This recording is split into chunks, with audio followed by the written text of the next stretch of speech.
Good morning, Commissioners, Chief Choi, Mr. Sibley, Madam Secretary, Acting Inspector General Florence Yu, Mr. City Attorney Carlos De La Guerra, members of the public. Today is Tuesday, June 11, 2024. It's 9:30 a.m. This is a regular meeting of the Los Angeles Board of Police Commissioners. Madam Secretary, please call the roll. Good morning. Please let the record reflect Commissioners Suthers, Shields, Briggs, and Garcia are present, and we have a quorum. Mr. President. Thank you. The Police Commission is committed to ensuring equal access to its meetings. It is requested that individuals who require the services of a translator contact the board secretary no later than the day preceding the meeting. Whenever possible, a translator will be provided. Sign language interpreters, assistive listening devices, or other auxiliary aids and/or services may be provided upon request.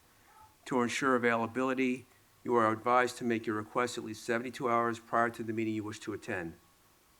All public comment will be heard during item number 2 on the agenda. We will dedicate a total of 45 minutes to public comment. Members of the public will have 1 minute per agenda item for a maximum of 2 minutes total. At the request of the speaker will be given 1 additional minute for general public comment for a maximum of 3 minutes total. The order of the speakers will be a speaker in this room will go first, then we will take a speaker watching today's meeting on Zoom. We will alternate between speakers in the room and Zoom for a total of 45 minutes. Members of the public who participate in public comment are reminded that they can speak to any item on the agenda or a matter within the jurisdiction of the Board of Police Commissioners. Public comment is your opportunity to address the board, so you're free to express your opinion on matters before the board and to generally express when you disagree with other opinions expressed. However, directing your comments to other individuals who have spoken or attacking others who have expressed their opinion shall be deemed off-topic, and your public comment period will be concluded. Members of the public, if you choose to participate in the public comment portion of the agenda, you can participate in this meeting in a number of ways outlined on the agenda. For those attending the meeting in person, these meetings are regular meetings between the board, the department, and key stakeholders. Meetings of the Board of Police Commissioners are open to the public. The state's Ralph M. Brown Act affords the public the opportunity to be present at the meetings, hear the presentations and dialogue in real time, and provide feedback via the public comment period. During these meetings, there's a need for the board to carry out public business expeditiously without delays or disruptions. Members of the audience shall not engage in any conduct which causes an actual disruption of the meeting. Those attending in person are reminded that disruptive behavior will be cause for removal. If you disrupt this meeting, you will be provided with only 1 warning to cease disruptive behavior. If you fail to cease such behavior, you will be removed from the meeting. All attendees must be seated. Failure to follow this rule will result in a warning and/or removal from the meeting. At this time, we will move to item number 1, report of the Chief of Police, Chief Choi. Good morning. President Suthers, Vice President Shields, Commissioners, Acting Inspector General Yu, Mr. Sibley, and City Attorney De La Guerra. Today I'm going to start my comments by discussing an event at UCLA. So on June 10th at approximately 15:30 hours, our West LA division was notified that a group of protesters had assembled in front of Royce Hall on UCLA campus. However, at that time, our resources were not requested. But as this incident progressed, protesters began to set up the encampment in the main quad area of campus, utilizing barricades, chicken wire, wooden shields, and hockey sticks. UCLA PD provided protesters with a letter from the chancellor indicating that the protesters were to break down the encampment or face university discipline. At approximately 1600 hours, UCLA PD made a formal request for mutual aid to assist with stopping the encampment. We declared a citywide attack alert and had resources respond to the location. At approximately 17:30 hours, UCLA PD began to give dispersal orders. Our department's role was to provide perimeter security and to protect UCLA PD and CHP officers as they engaged the protesters to make arrests if necessary. At about 1950 hours, our department secured the perimeter around the protesters as CHP and UCLA PD entered the area and made arrests. Approximately 25 demonstrators were arrested for trespassing on UCLA campus. Each was issued an exclusion letter ordering them to remain off the campus and cited at scene for trespass and released.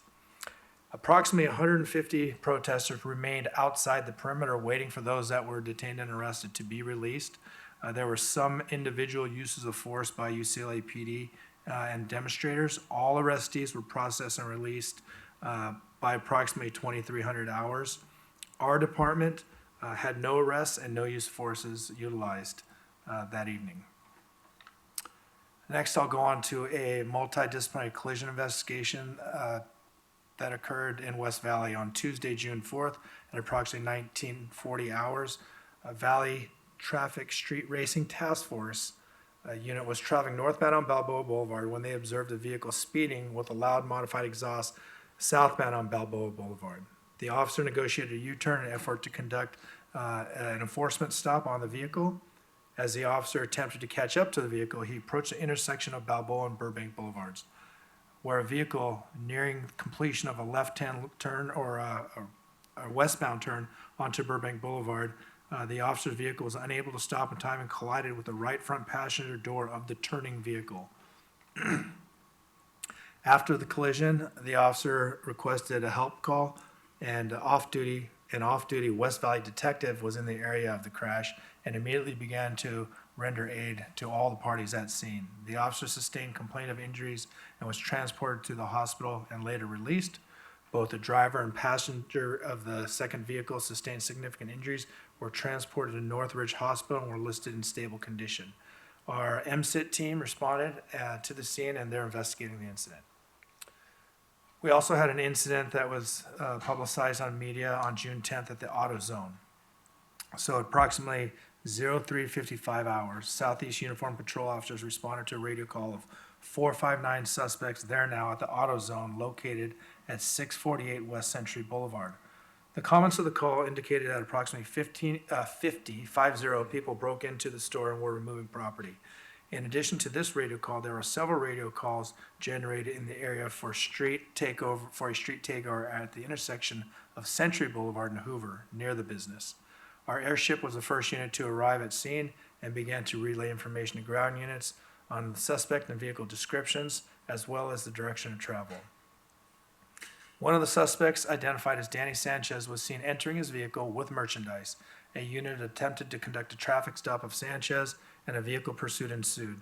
Sanchez eventually pulled over and was taken in custody without incident. Over $1,100 of merchandise was recovered from his vehicle and returned to AutoZone.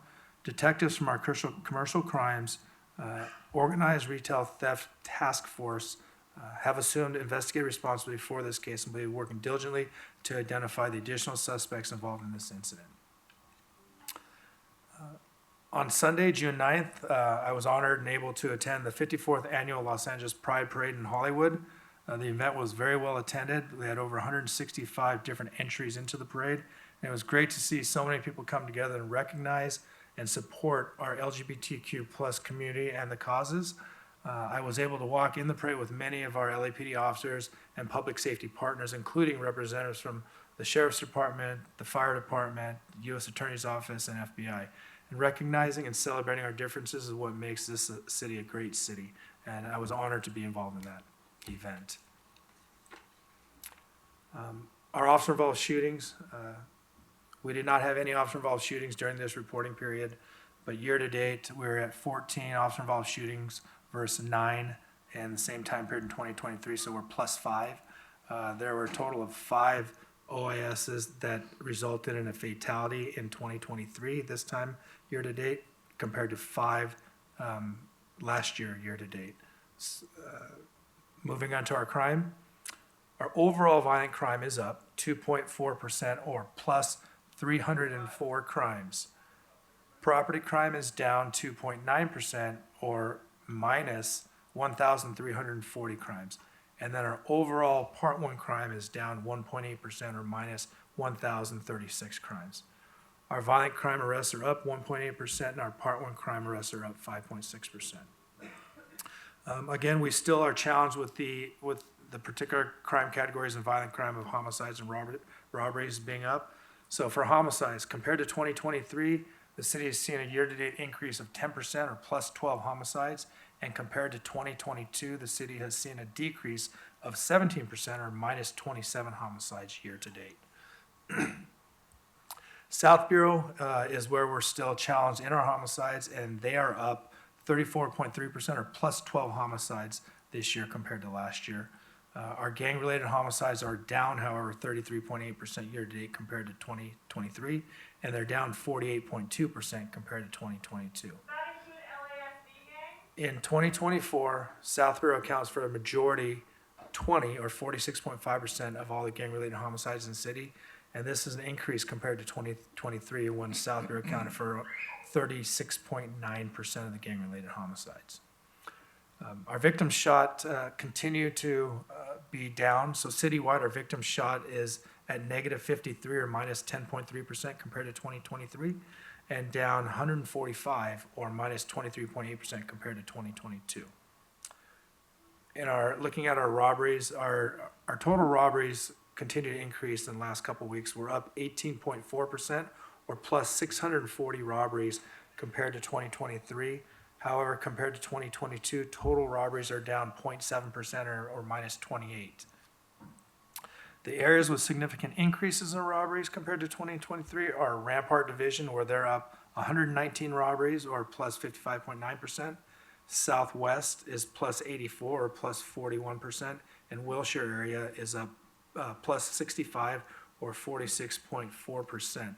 And looking a little bit deeper into those areas, Rampart and Wilshire areas are seeing primarily increases in street, park, open area type of robberies, primarily bodily force type of robberies, where Southwest is seeing more of the robbery increase in businesses. Robberies with firearms are up 7.1% or plus 68 compared to 2023, and those robberies account for 25.1% of total robberies. Compared to 2022, robberies with firearms are down 25.8% or minus 359 robberies in 2024. The top premise for overall robberies citywide continue to be the street and the parkways or public spaces. We're up 1,704 in 2024. And then for our property crimes, burglaries are still a challenge for us. They're up overall 3.8% or plus 241 compared to 2023, and they're up 2% or 128 burglaries compared to 2022. Year to date, our commercial burglaries are up 3.9% or plus 99 compared to 2023, and they're down 5.2% or minus 160 burglaries compared to 2022. Commercial burglaries account for 44% of all our total burglaries, and commercial burglaries in Central Bureau are up 16% or 116, and in South Bureau they're up 17.9% or plus 59. Our residential burglaries are up 4% or plus 143 compared to 2023, and they're up 8.5% or plus 288 compared to 2022. West Bureau continues to be our largest increase at 9.7% or plus 123 compared 24 compared to 23. West Bureau's increase is led by Wilshire, who has an increase of 73 additional residential burglaries, and Hollywood, who has seen an increase of 67 additional residential burglaries. And then our motor vehicles, thefts continue to remain consistent at about 5%, 5.1% or plus 544 motor vehicle thefts in 2024 compared to 2023. And compared to 2022, motor vehicle thefts are down 4.8% or 558. Valley Bureau continues to be our biggest challenge with motor vehicle thefts. They're up 27.7% or 702 more motor vehicle thefts this year than last year. And Foothill continues to see the highest increase at 53.4% or plus 163 motor vehicle thefts. And the vehicle profiles remain the same with Kias, Chevys, and Hyundais being our top stolen vehicles. Our personnel strength as of June 10th, our sworn personnel has dropped to 8,799. Our civilian personnel staffing is at 2,614, and our reserve officers are down to, this is the first time we've seen a drop in reserve officers in quite some time, but we're down to, we used to be at 443, we're now down to 396. And that concludes my remarks. Thank you, Chief. We'll take comments or remarks from the board. I'll start with Vice President Shields. Thank you, Chief. Thank you, Chief, for the report. Just a clarification on the incident at UCLA yesterday.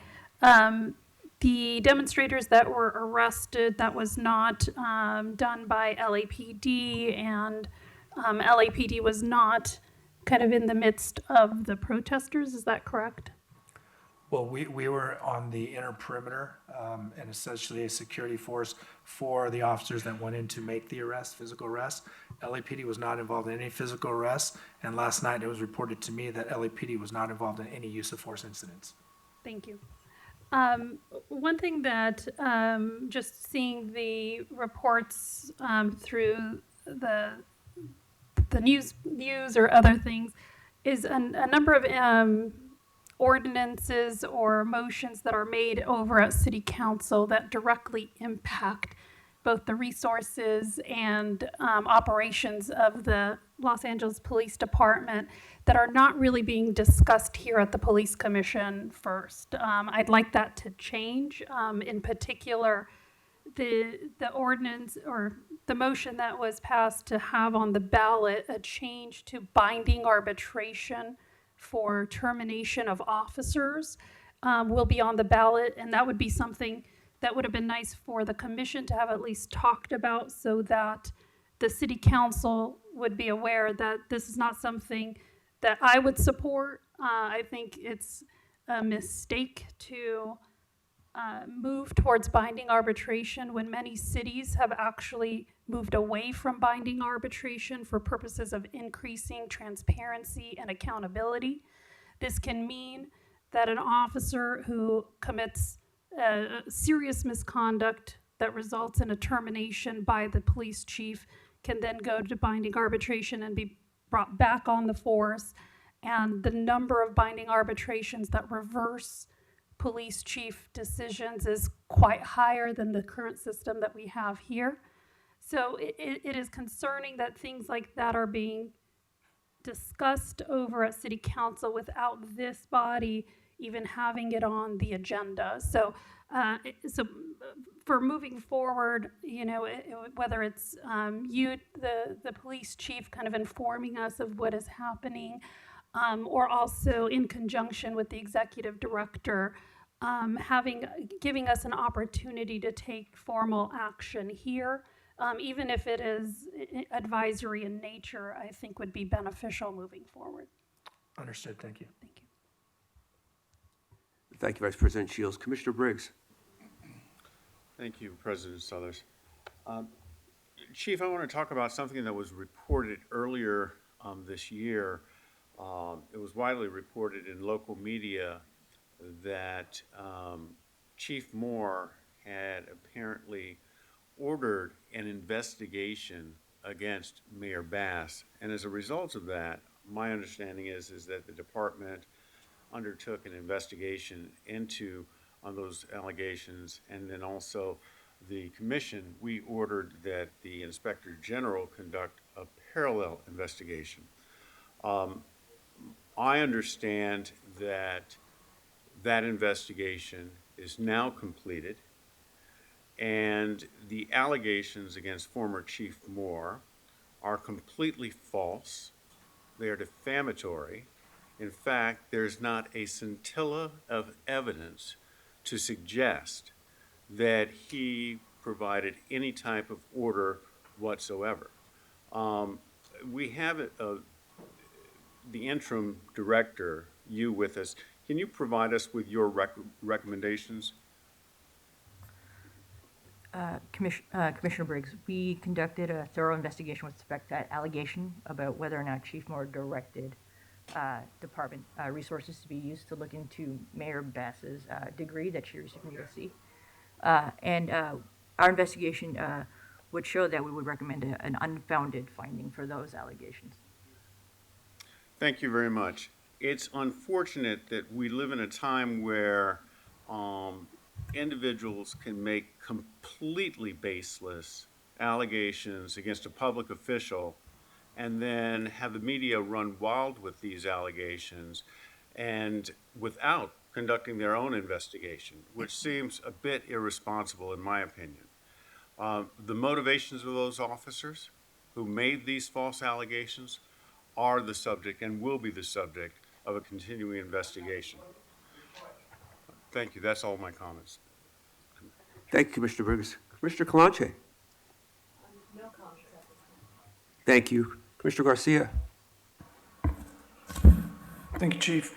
A question and then a request to maybe do a deeper dive or get a presentation done in the future. But can you share a little bit about where some of the increases come in terms of motor vehicle versus pedestrian incidents? I think we've seen like a 60-something% in the last 4 years, and some of it may be street design, some of it may be other. Yeah, so the increase in A's or fatalities, A's, which is serious injury, or K's, fatalities, have really increased in pedestrians is where we're seeing that. And I think there's a variety of reasons, environmental design, there's also the enforcement aspect of it, and there's also an education piece to that. And we're doing all those things, working with the city family to reduce those numbers as best we can. In fact, yesterday at our general staff meeting, we had a presentation through DOT, and they're working on a grant to get some speed cameras. It's early on, it'll take a long time to get these up, but there'll be a huge educational campaign publicly, so the public is well aware of all these cameras that will go up when it does. When and if it does, I should say, but the entire city family is aware of this increase, and we are all working to try and reduce these. Now, we have these streets or intersections that we call high-intensity networks, that we know where a significant number of these incidents occur, and that's where we start to direct our enforcement efforts. But we're also working street lighting, street services, and the rest of the city family, DOT, to see is there something environmentally that we can improve the design where pedestrian traffic can either be reduced or redirected in a safer manner. And so just know that these efforts are being actively discussed weekly, and we're trying to address that increase in pedestrian fatalities and serious injuries. Thank you. Chief, back to your statistics over the weekend, you mentioned that another high number of shootings in South Bureau. Are there any efforts being made to change the deployment? First question. And second, is CSP involved in any of those efforts that might be changing our resources to prevent those things from happening, or at least do further investigations into why they're happening? So CSP is not, none of these homicides or shootings that I talked about were part of a CSP site or even in the larger neighborhood engagement areas. So that's a good thing. However, the fact that they're spread out and that we don't believe that any two shootings or homicides are linked at this point makes it even more challenging to develop a strategy to address. But I will tell you that our officers are actively engaged with the community, with other city resources such as GRID, in trying to get the word out there for peace and calm. If there is any type of feud brewing, which we're not aware of at this time, but we're using all of our resources to understand the problem and try and address it in a preventative manner, because as we know, as soon as the bullets fly, it's too late for us. So, I'd like to move over to, I believe it's Ocean View Towers.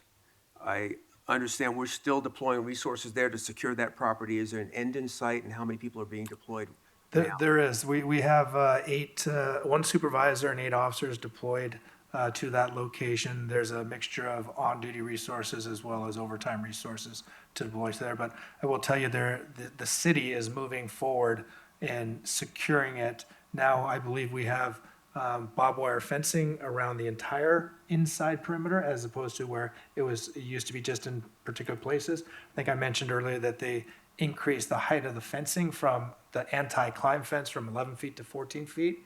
And since that incident of the tightrope walking a couple weeks ago, we have not had any breaches into the property. Now we're looking for either the property owner or the court, I should say, the bankruptcy court, to authorize the boarding up of the inside of these buildings. So even if you get past the barricades or the fences, you can't get up into the buildings. So that is a work in progress, and we are slowly going to start reducing our footprint. If you remember, we started with over 18 officers there. Now we're down to 8, and we're hopefully, but the private security is increasing. I don't want to let anybody in the public think that there's not security. There is a robust security footprint there, and it'll continue to be there, but we're trying to switch it out into private security and not police officers. Thank you. We'll now move on to agenda item number 2, public comment. Madam Secretary, please announce the first speaker. The first speaker is Andrew Gravener.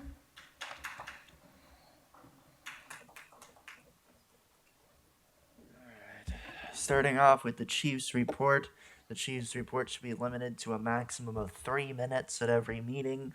If it exceeds 3 minutes, we should be able to speak for the same amount of time as the chief took. Regardless of how long he takes, we should all be able to speak, both in person and on the phone. I see the cops are, they're doing their whole, we're gonna stop those street races, and then they're literally doing the exact same things they claim they're trying to stop with the street races. By stopping the street races, we're gonna go fly through the streets and run over some pedestrians. Like the cops are the ones who are getting people injured and such, not the. So let's see. Let's move on. We got the consent agenda. Let's see. We have something related to copper wire theft and street vandalism, originated from a motion introduced by LAPD's favorite council member, the known racist Kevin De Leon, and the anti-unhoused council member Tracy Park, related to copper wire theft and street light vandalism. That's not even really an issue. That's just wasting. We got donations. We have $650 for a party or something, with a training day. We have $2,500 for Wellness Day for the constitutional policing. That's the one where they try to see how they can pretend that what the LAPD is doing is constitutional and spin it around so that the LAPD avoids lawsuits when they violate people's constitutional rights. We have let's see. We got police permit stuff. Let's see.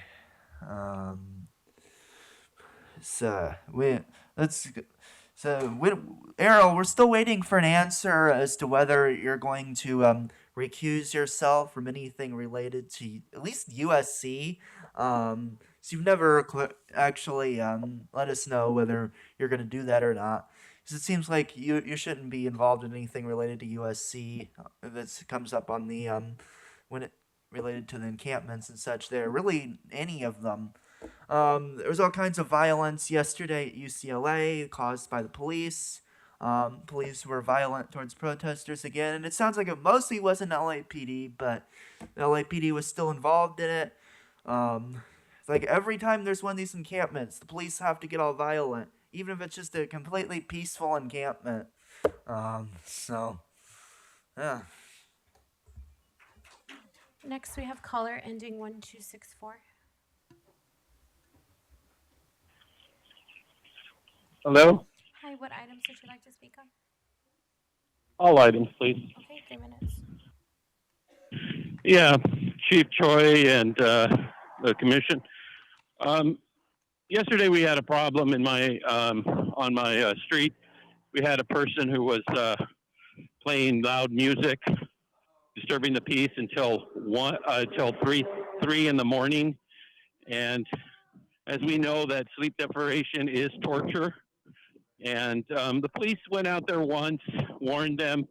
They never came back. I got a call at 6 in the morning, and I don't remember ever telling them to call me back. And of course, they woke me up, and which created more problems for me. And nothing gets done. This is an ongoing situation with this house that has done this. and I suspect that he's doing some kind of illegal gambling there. They have kids there till 2 in the morning playing outside, and the police say, "Oh, that's a cultural thing." We don't know if their parents are there or they're not there. It doesn't seem right to me to just dismiss that as a cultural thing. To have kids out till 2 in the morning, they're probably future street takeover people. I mean, this is ridiculous. We need to start applying some structure to our communities and our streets, because we're not even going to recognize them in 10 years. And also on the theft from the vehicles that we're having in Foothill Division. And that's what I'm talking about, Foothill Division. Obviously, nothing gets done, and we still suffer here. And the vehicle thefts, and you're allowing people to come in, sell in our residential areas, invasion of our residential areas, bringing all kinds of who knows who into our residential areas. And there's no response for that. There's just, they're just trying to make a living, and but your car gets stolen. Oh, great. Obviously, you know that these things, when you allow illegal things, no matter how small they are, they'll eventually grow into worse things. Okay? And we know that. This is why you live where you live, and this is why we need the officers to take our quality of life seriously, and they're not.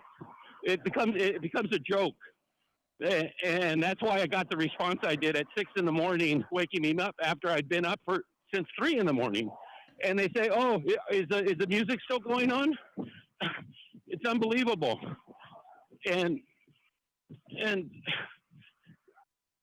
we just don't enforce things, and everything is like our police officers are like ambassadors. They're not like police officers who are dedicated to enforcing the law. The next speaker, please, Ms. Karen.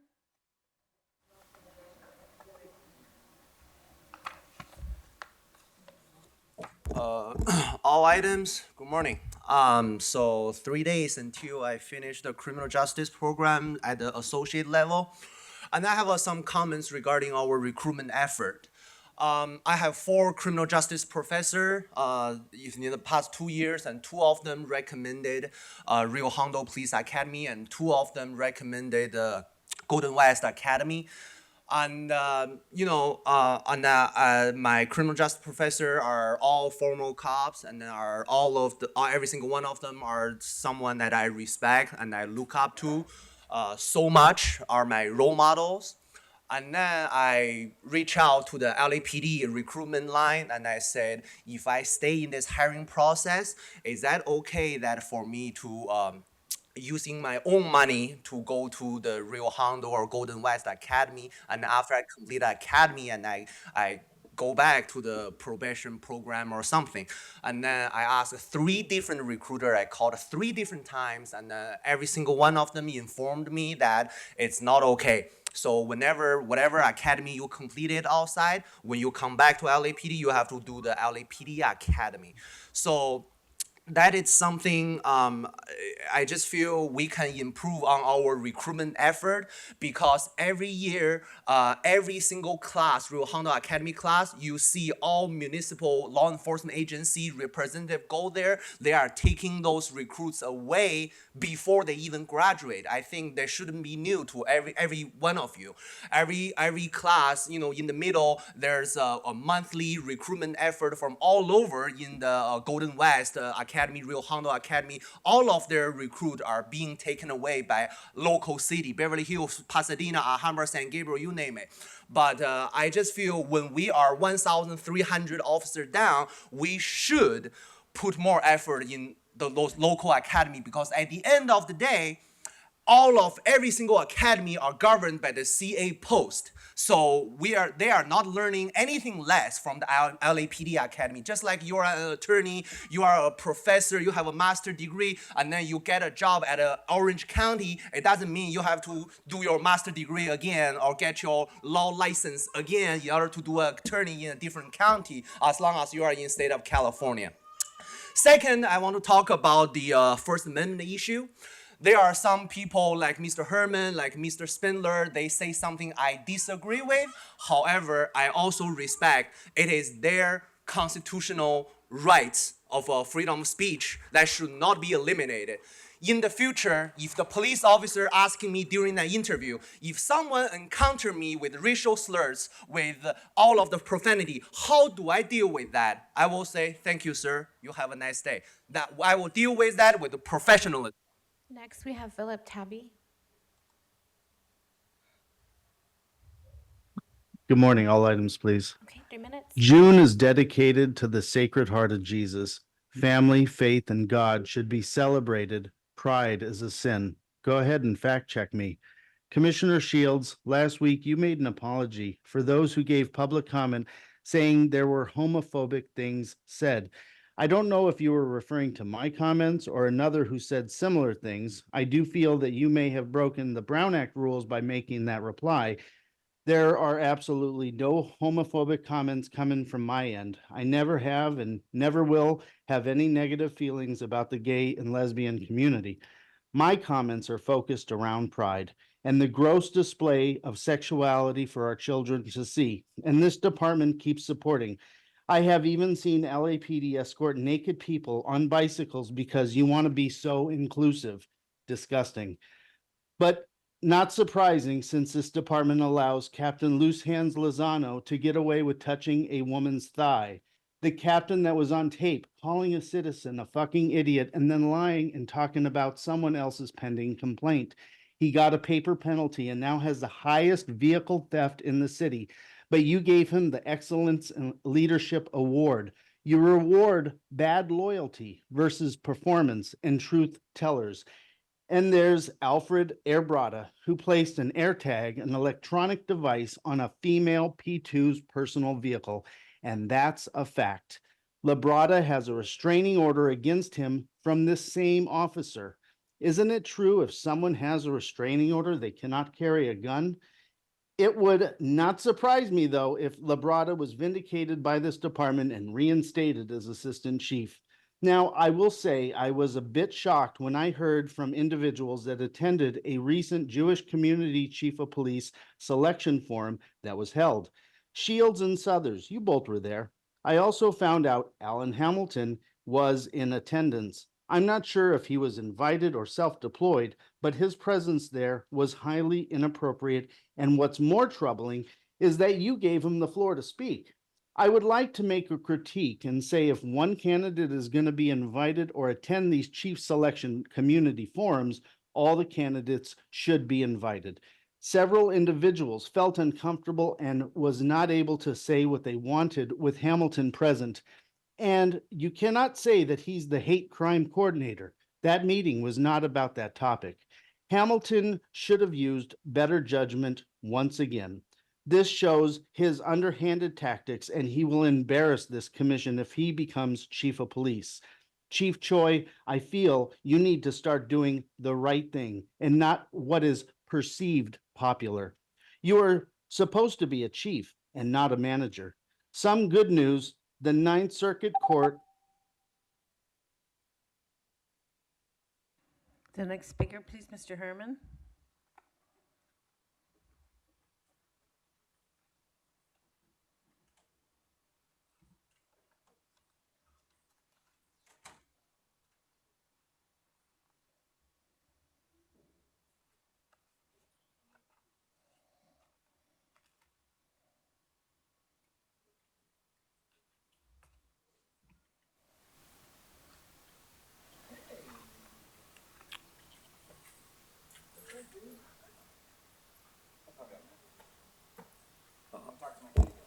Yeah, I want to speak on all items and non-agenda public comment. It's to no surprise that we have a public employee item on number 5, but let's skip that point. Let us listen patiently as long as it takes. Everything not gonna be goddamn right, right?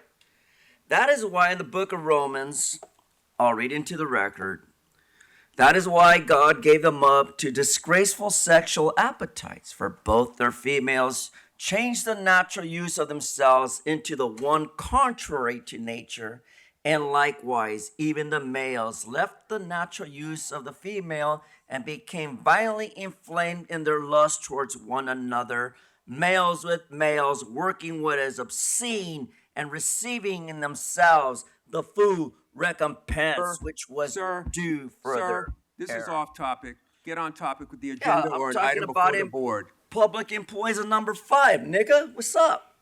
Get back on topic or your public comment period will be terminated. Yeah. I'll get back on topic. Like I said, Mister. Fuck the following donations on item B for the department report for $650 fucking dollars, you motherfucker. How about the executive director report, you stupid motherfucker? I'm against the fucking permit fees, you fucking N. That's the way I think. Where's your nonsense now, fool? Then on D for dick, no offense, it's Gay Pride Week, so I'm a dick. Does it make you mad that I'm a dick? Get back I'm on item topic. D. This is your first and Report last warning to get June on topic. 11th. All right, now let me go to my non-agenda public comment, bro. Snyder versus Phelps, 562 U.S. 443 for the record. United States decision of the Supreme Court. The placards read, God hates the USA. Thank God for 9/11. America is doomed. Don't pray for the USA. Thank God for IEDs. Right? All the time. Faggot troops, This is not a simplify topic. fags, You've been God warned. Your hates public fags, comment has been Maryland terminated. tell. Your public comment has been terminated. Step away from the podium. Step away from the podium. I'm ordering you out of the room. I am ordering you out of the room. I am ordering you out of the room. Sergeant at Arms, please remove this gentleman from the room.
Madam Secretary, please announce the next speaker.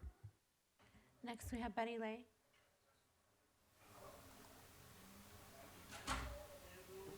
Good morning. Good morning. What items would you like to speak on? Chief report, agenda items, public comment, please. Okay, 3 minutes. Okay, first I want to thank President Southers for that. That was amazing. You did a great job. I appreciate Chief's attendance to the Pride Parade. That was great. Good to see you there. Agenda items 3B, I totally support. And again, I appreciate that the survey for Chief went on through June 7th. Again, I hope that everybody does a thorough background check and that we do get a chief of police from within the department. With that, I yield the rest of my time. Thank you. The next speaker, Jamie Cusick, please.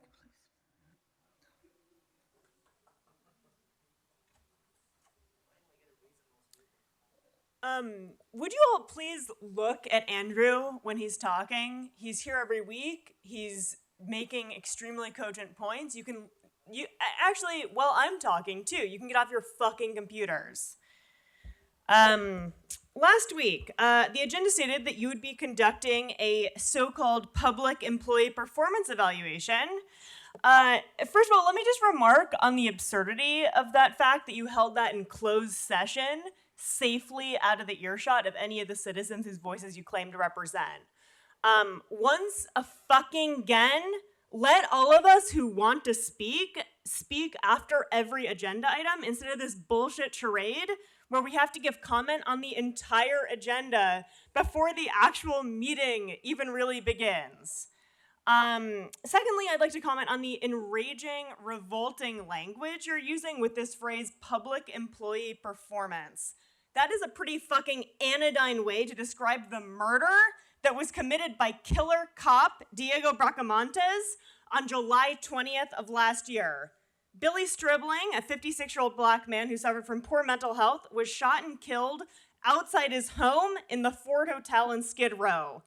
As his family noted in the GoFundMe for his funeral services, it is puzzling that the LAPD would use deadly force instead of something less lethal in their attack on Billy. Absolutely, I agree. It's puzzling and it's pathetic that Officer Bracamontes saw fit to fire his gun at this man who allegedly was holding a knife. I can't stress that allegedly enough. We all know that you're so fucking full of shit when it comes to claiming what weapons people were holding when you decide to execute them. Honestly though, performance is exactly the clinical way in which this murder should be described. Diego Bracamontes performed this execution in precisely the effortless, unchallenged, and unchallengeable manner that accords with the power that the state sanctioned him with. He was actively ordained to murder Billy Stribling, not only by the unimpeachable, unimpugnable power that the badge accords to anybody who wears it, but also by the fact that just months before shooting Stribling, Bracamontes broke into the home of another community member, Oscar Leon Sanchez, and shot him. And you did nothing about it. Nothing happened to him. This can't be interpreted as anything less than active encouragement for your officers to go around shooting more vulnerable community members at the taxpayer-funded rate of over $169,000, not including health and retirement benefits that Bracamontes made in 2022. Thank you to Watch the Watchers. Thank you. Madam Secretary, please announce the next speaker. Next, we have Steve Riley. Your public comment has ended. Step away from the podium. Step away from the podium. Good morning. Steve Riley. Am I on? Hi, yes. What items would you like to speak on? All items, please. Okay, 3 minutes. LAPD. The PD stands for Police Department. The P does not stand for pride. Pride is a sin. PD does not stand for progressive dystopia. But last week we were subjected to a presentation that promoted pride and the homosexualist agenda. Now, everyone has the right to speak on this because you brought it to the public forum here in the police commission. We have a chief of police that marched in the Pride Parade proudly. It's a disgrace, okay? And we have the right to say that. To read scripture from the Bible was interrupted. That was a reaction to the whole sin of pride being celebrated here by this body. Okay, so we do have freedom of speech. Now, I did notice that that person that you had ejected by the sergeant at arms had a Trump sign. Now, was that one of the reasons why he was ejected? I don't know. I think the same person had a sign that said a very negative thing. You all seem to be blind to it until the vice president here actually noted it and took some action. So let's enforce the rules impartially and professionally and do your jobs. The job of the LAPD is not to promote pride or the progressive pride agenda. It's public safety. That's what the P should stand for. Public safety for all. Stop with the identity politics and picking sides politically or ideologically. Now, I second everything that Phil Tabby said, and I second what the person before him, I believe he's a young Asian American student going to PCC who's looking for a career in law enforcement. My friend, be careful what you decide to do. I'll just say that. Now, the good news that Phil Tabby was trying to convey is that the Ninth Circuit Court overruled LAUSD on a case put forward by Health Freedom Defense Fund on the so-called COVID-19 mandate. When are we going to stop that requirement for people who want to join the LAPD? Now, I looked at the postings in the comment section on lapdonline.org. There is a letter from me. I suggest everybody read it. And you can read the one the week before, because nothing I said, by the way, was homophobic. Phobia is an irrational fear. I love all people. I do not promote or love sin. We're all sinners, but we don't celebrate sin, just to make that very clear. There's also a letter from Voices for LAPD with many good questions. Everyone, including the police commission, should take a look at those questions and respond to them in one way or another. Go outside, look at the encampment that's on First and Spring. What is going to be done about that? What about the Ocean View Towers? It's a monstrosity. God bless the LA. The next speaker, Jason Reedy.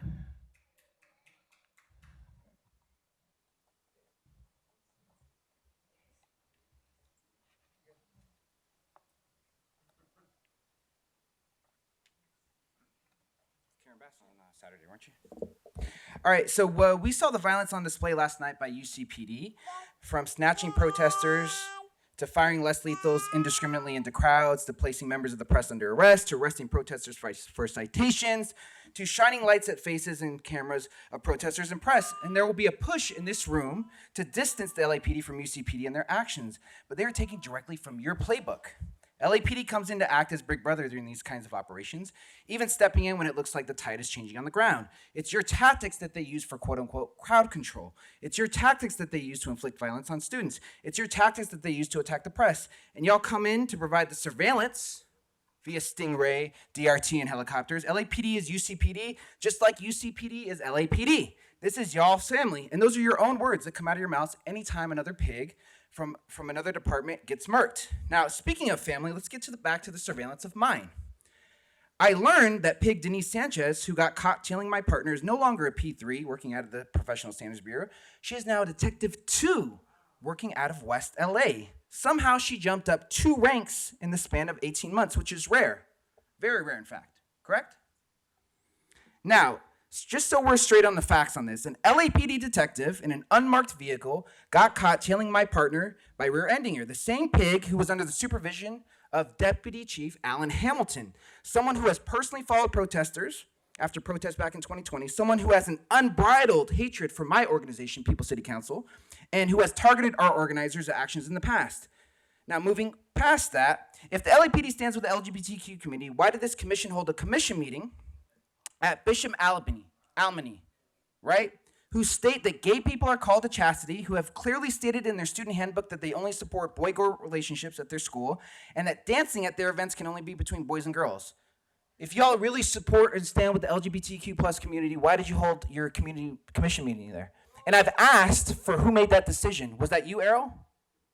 Was that you, Rasha? Who was it that made that decision? Again, there was quite the controversy over donations approved by this commission as consent agenda items last week. Maybe you heard about it. It's the one that this commission doesn't want to address. Yes, it's the one that LAPC Fails Coalition has been calling out for years, the donation of dogs from a kennel named after Hitler's bunker. Now, Lexus Olivia Ray revealed via public records request that LAPD's Metro Division K-9 unit has done more than $150,000 worth of business with Adelhorst in the last 5 years. Again, proving the point that donations to this department always end up as budget line items. And after all this, this commission has no comment on the criticism of Adelhorst. None. One of your spokespeople, yes, one of your spokespeople said that you would all help with this public safety committee to the best of your ability, and that you will assist in whatever way we can with the process. What does that even fucking mean? Thank you. Thank you. Your public comment period has ended. Madam Secretary, please call the next speaker. The next speaker, Hamid Khan.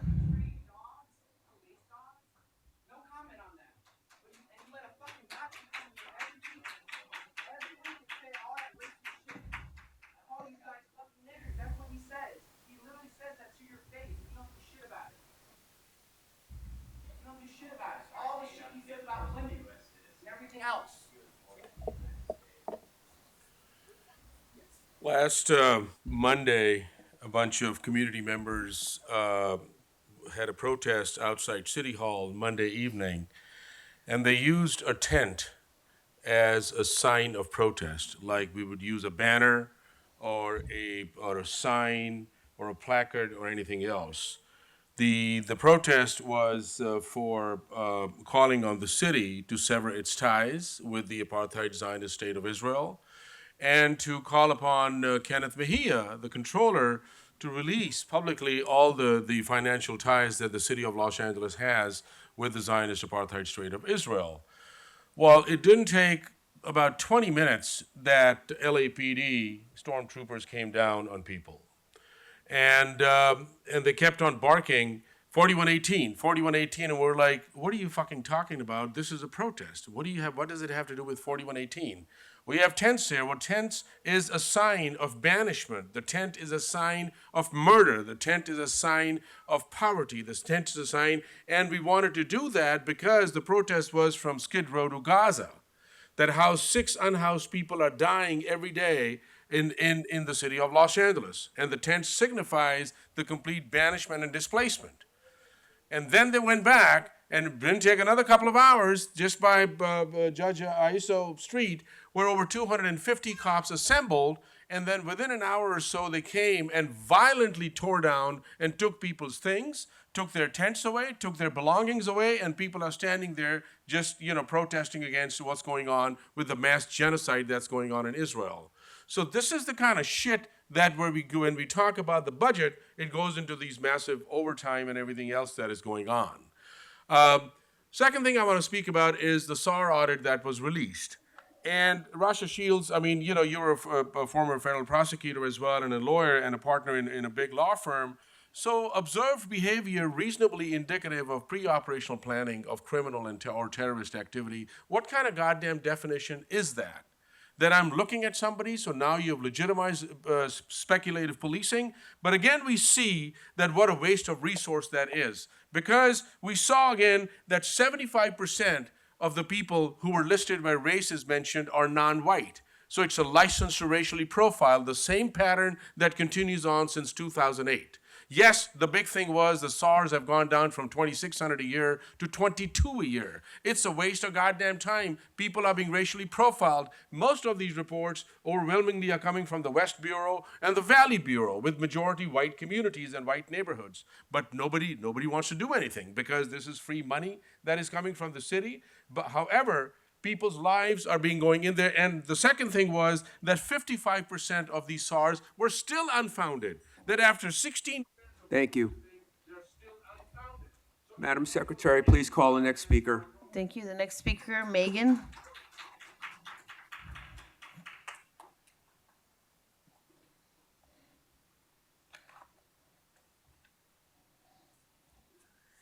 Something happened during this meeting last week, which has stayed with me and which is so representative of the culture of this organization, as well as Errol's utter failure as a leader of this commission.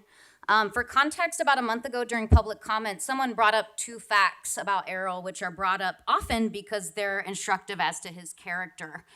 Those 2 facts are that he was a founder of the Santa Monica Police Activities League, where a Santa Monica cop was allowed to molest over 200 kids while working there, which Errol has never addressed publicly. And secondly, that Errol illegally used an FBI database to search up on his ex-wife's boyfriend. So after those 2 Googleable facts were brought up in public comment a couple weeks ago, someone in the audience said that was humiliating, with impeccable comic timing, I might add. And Rasha got pretty upset and made that person leave. She said it was because they were disturbing the meeting, but it was also about defending her colleague from what indeed was a humiliating moment. Now that's why it was especially hard to watch last week, as somebody got up here during public comment and literally called Rasha a cunt directly to her face. Errol said nothing. The speaker was allowed to spend 3 full minutes doing that, and Errol listened to him with rapt attention. Go back and look at the video. His eyes never left that guy's face. Honestly wild, considering Errol just a couple months ago deemed public comment about his involvement in the censoring of the USC valedictorian as off topic and refused to let those people finish speaking. But calling Rasha a misogynist slur, on topic, I guess. I think even William over there said something like, Mr. President, this is out of order, because it was so glaring that Errol was totally silent. I felt really bad for Rasha. I've been in that same position, suffering sexist abuse from a man while other men watched silently. Are you going to keep defending him? Are you going to keep running cover for an organization whose misogyny runs so deep that the entire room sat silent as you were called a cunt in a public meeting of which you preside over as vice president? That happened to you in here. I know you know what happens to regular women out there at the hands of this department. And yet you're gonna continue to cheerlead and run cover for this organization at every chance you get, and I don't get it. The next speaker, please, Jonathan Foster.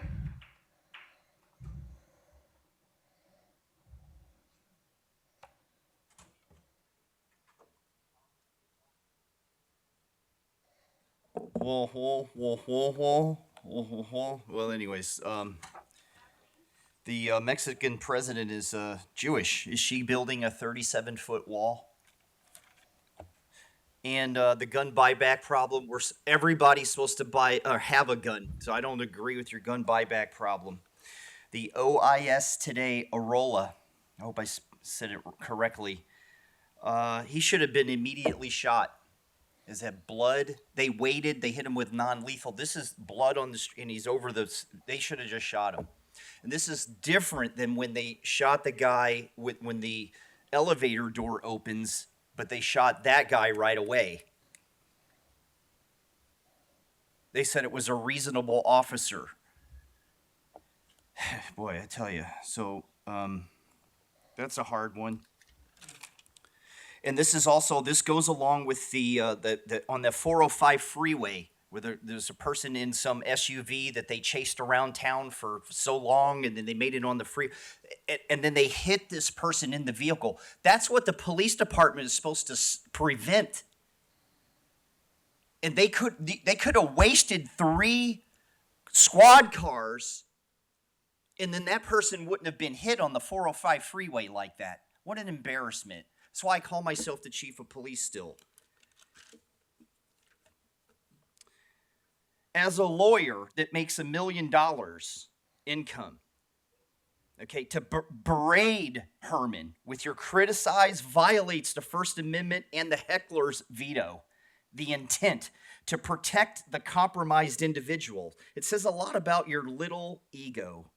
When we do this, we can talk to you, but you're a lawyer. But when we do it, nobody listens anyways. I want to support you, but it's impossible sometimes to support feeble people like you.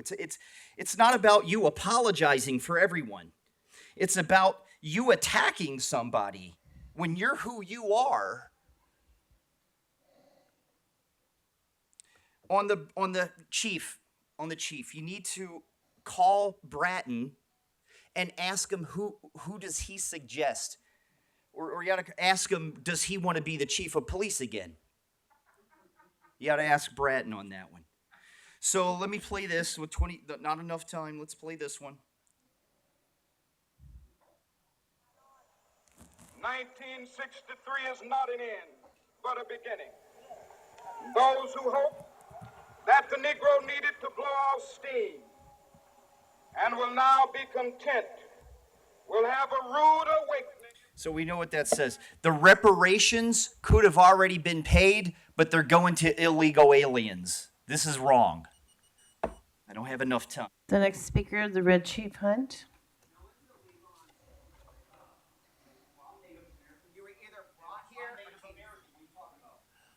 All right, the red chief hunt. Hey, Sutters, I am gonna have to get on your case on that one. You can recite a Supreme Court thing without getting kicked out. Hunt versus the city of Los Angeles says that, and that's what the fuck white niggers 2 case was about. And fuck white niggers 2 case meaning that there's niggas in all different races, not meaning that there's just one nigga, but there's niggas in all different races. But moving on to this. Who is responsible for the 35-cent ticket that ended up in a $12,000 arrest? I don't know who's responsible for that, but whoever's responsible for that need to correct that right away. Number two, the Lieutenant Gergos. Give him the captain's test. I want to see if he can pass it. Number three, if you are an attorney, Sutters, you should be really aware what Dean Pregerson said in Dowd versus the city of Los Angeles. He says that 3 minutes is not a lot of time to speak. Do not fuel yourself into an engagement with the audience. That's not your job. Your job is just to listen. 3 minutes is not a long time. That comes from the Honorable Dean Pregerson, right when me and Stephen Rhodey chaired him. It says, please do not fuel into that, because all that nonsense, you keep the nonsense just going, and he loves it. Every time he gets kicked out of the meeting, he loves that stuff, and this is what you guys just keep on doing. It doesn't mean nothing. It doesn't get nothing accomplished during the meeting. I'm here to get things done. I didn't come down here just to look at you or pass some kind of bogus agenda. I'm trying to get myself through so that we can make a better Los Angeles for everybody that lives here, man. And that's what you guys don't seem to forget. We're here for the people, man. You guys, man, you shouldn't be saying nothing during the public comment or whatever. Just leave it alone. And that's what the federal judge said. And the Ninth Circuit agreed with him as well. So for you guys who don't know, man, we need to start governing this meeting right, and we need to start upping our level and things like that. I really want to, like I said, give a shout out to that man up there who's in Ho-Ho, and I'm looking forward to meeting with your captain. We need to get this LAPD put back on the right plateau, man, and it's not being run right because don't nobody know who's running it, and it's a lot of nonsense that's going on, man. And if there's a problem, there's a solution. We need to start coming up with solutions to our problems. These people are just not coming down here just because they want to hear themselves talk. They coming down here because they got problems, man, and we're not correcting them. And this is from the Red Chief Hunt, man. You start listening. The next speaker, please, Adam Smith.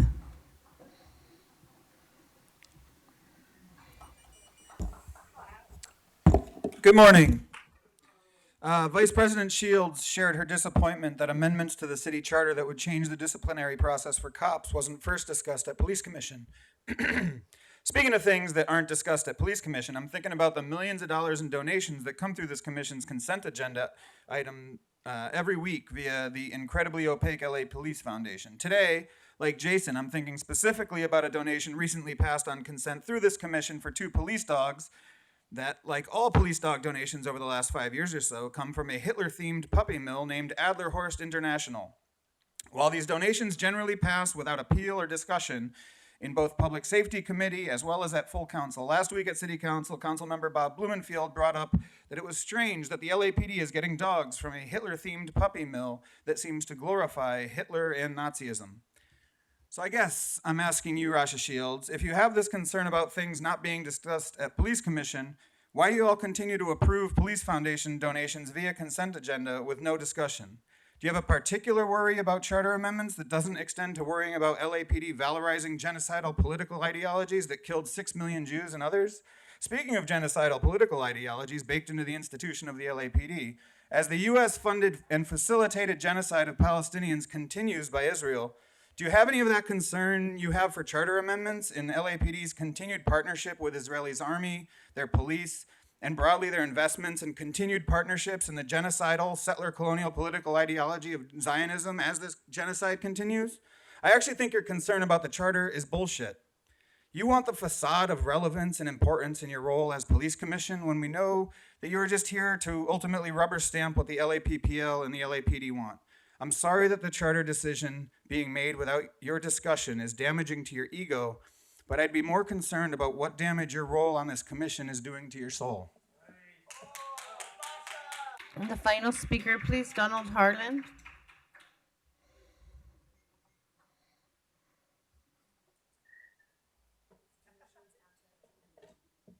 Hi.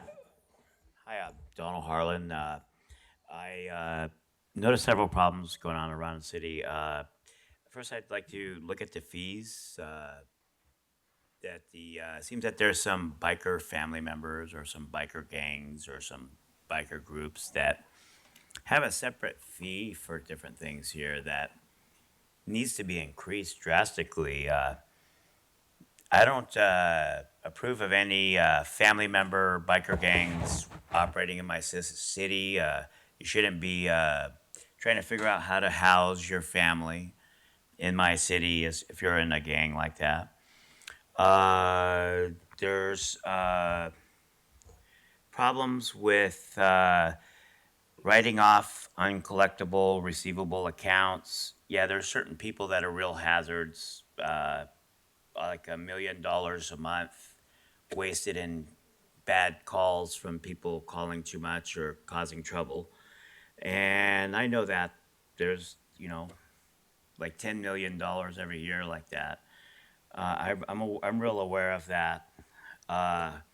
And it seems that there's some problem with people submitting fees to the LAPD for law enforcement that aren't in law enforcement. There's little security companies everywhere, and they're trying to collect fees for their work. And some of them are no good, I know that.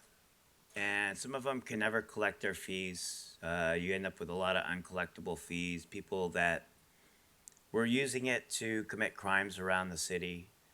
I see that's a several $1 million down the drain for those people, unfortunately. And family members from biker gangs operating in my city that are trying to give real estate to their other family members are to be charged with a trespass and billed like a trespass while they're in my city. Not just this city. There's to be some kind of social credit system for these family members from the biker gangs where if I charge them for a trespass, that could follow them to all my cities and states and counties and territories and ocean plates and countries and different places, that some kind of social credit system where if I charge somebody like that for a trespass, that it would follow them. Let's see. Some of the billing things like card clubs, family billiard rooms, and yeah, that's true. Thank you. We'll now move on to agenda item number 3, consent agenda items. I'd ask the commission items A through F if there are any comments or questions or an agenda item that needs to be pulled at this time. Commissioner Briggs? Commissioner Kalanche? Vice President Shields? Commissioner Garcia? With that, I would move that we approve the recommendation for board action on agenda items A through F. Is there a second? Second. Moved and seconded. All in favor, say aye. Aye. Motion carries. We now move on to agenda item number 4. Regular agenda items. Department's report relative to the advisement of constitutional rights per Welfare and Institutions Code 625. We have Commander Ciafatelli.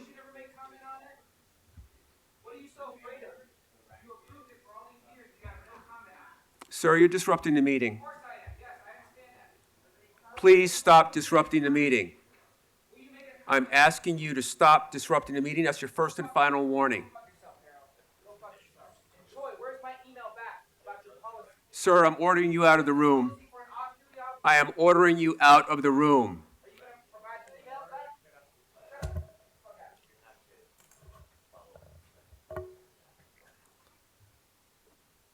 I'm ordering you out of the room. I'm fucking moving, you dumbass. Shut your fucking mouth. God damn. Don't worry. Don't worry, Errol. I'm the Commander, the floor is yours. Thank you very much.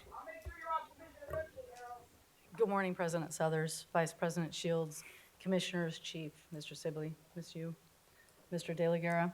I'm Commander Marla Schufatelli from the Office of Constitutional Policing and Policy. With me here today are Detectives Irma Castillo and possibly coming in Detective Patty Chica from Juvenile Division. We're here today to discuss a new upcoming California state law and our proposed policy amendment to make us in compliance with that California state law.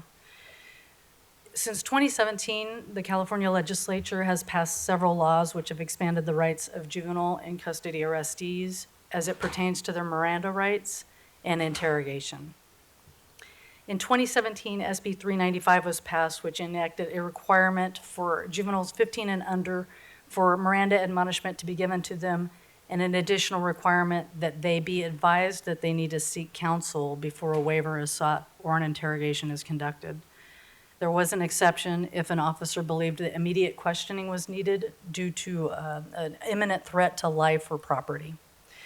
In 2020, the legislature passed an additional law which expanded those protections to minors 17 and under.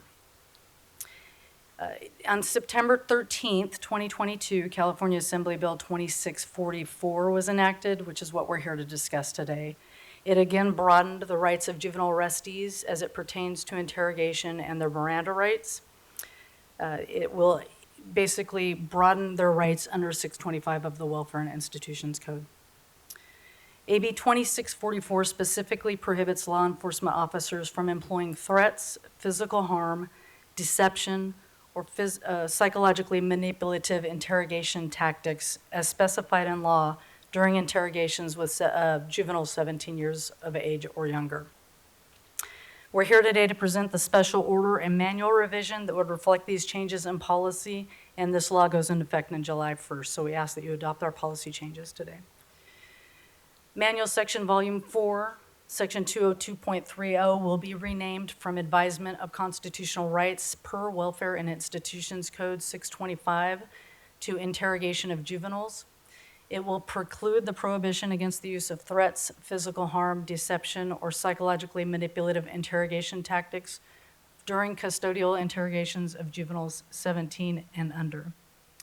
Our revised manual section and special order provides definitions and specific examples of deception and psychologically manipulative interrogation tactics as specifically articulated in the state law. The use of threats and physical harm during an interrogation are also expressly prohibited by AB 2644, and our policy language does reflect this. These actions, however, are already legally precluded and not recognized tactics in law enforcement interrogations. The use of such tactics would cause the courts to likely exclude any resulting evidence or confessions obtained, or could potentially lead to civil or criminal liability for the involved officers. The use of deception and psychologically manipulative interrogation tactics, however, are generally considered constitutional and legal tactics. Regardless, these tactics are now going to be precluded for interrogations of juvenile subjects in the state of California. Once the policy updates are approved, the information will be disseminated department-wide and incorporated into our detective juvenile procedure training modules. Our juvenile officers will be advised of it, and there are conduits for information at the divisional level. They will be ensuring that everyone is in compliance with this law. We will broadcast it department-wide, and officers are responsible for signing for the new policies via e-learning and LMS. That concludes this brief summary of this new impending legal change and our policy updates to make sure that we're in compliance with it, and I and the detectives are available for any questions you may have. Thank you, Commander. I'll open it up for my fellow commissioners for any comments or questions. Vice President Shields? Thank you. One question is the draft policy, does that essentially mirror the new requirements of the law, or does it go any further than what the law requires? It encompasses some of our old policies, so some of the language may not exactly mirror the law, but the pertinent sections are an exact mirror of the state law. And so we're not further restricting the department beyond what the law requires with juveniles. No, ma'am. Thank you. One question I had about kind of like the psychological manipulative interrogation tactics. It's making direct or indirect promises of leniency, such as indicating the person will be released if the person cooperates. How about just saying that, if you cooperate, we'll let the DA know, or other things like that, which could indicate leniency, but it's not a promise of leniency? Those are good questions, Commissioner Shields. It is, as I said, our policy, the language, it was exactly lifted from the state law. And that's the exact language that they used. Some of it may be permissible legally and constitutionally in past case law. We're reading it probably broadly that any promise of leniency would probably violate the state law, but we don't specifically go past that in our articulation in the policy. That will probably develop through case law. Well, I think it would be helpful to make sure that through training and getting, the Office of Constitutional Policing Director to help make sure the officers understand this, because there is ambiguity here. And so I would just hate to set up officers for failure. So with something that's unclear, understand that's taken from the statute, but providing more direct kind of examples through training would be helpful so that officers don't find themselves on the wrong side of this. Yes, ma'am. And we do have a pretty robust training schedule for juvenile procedures and detective schools. And quite frankly, they're more likely to be the individuals who are interrogating juveniles at this point based on previous restrictions that have gone into law. Officers can always, be involved in interrogation of an individual, but that training will be disseminated through our training protocols, and we'll look at it as well. Wonderful. Thank you. Thank you. Commissioner Garcia. Just a quick follow-up. How long would you foresee it taking to train those specific officers? Well, the initial dissemination of the information will be immediate. So training in an informal capacity, such as a roll call training by our juvenile officers, will be immediate upon receipt of this policy. And that it will percolate through our, detective schools, juvenile procedure schools, as those classes are scheduled and rolled out. It'll be immediate, though, sir. Okay, thank you. Thank you. Commissioner Briggs? Thank you, President Suthers.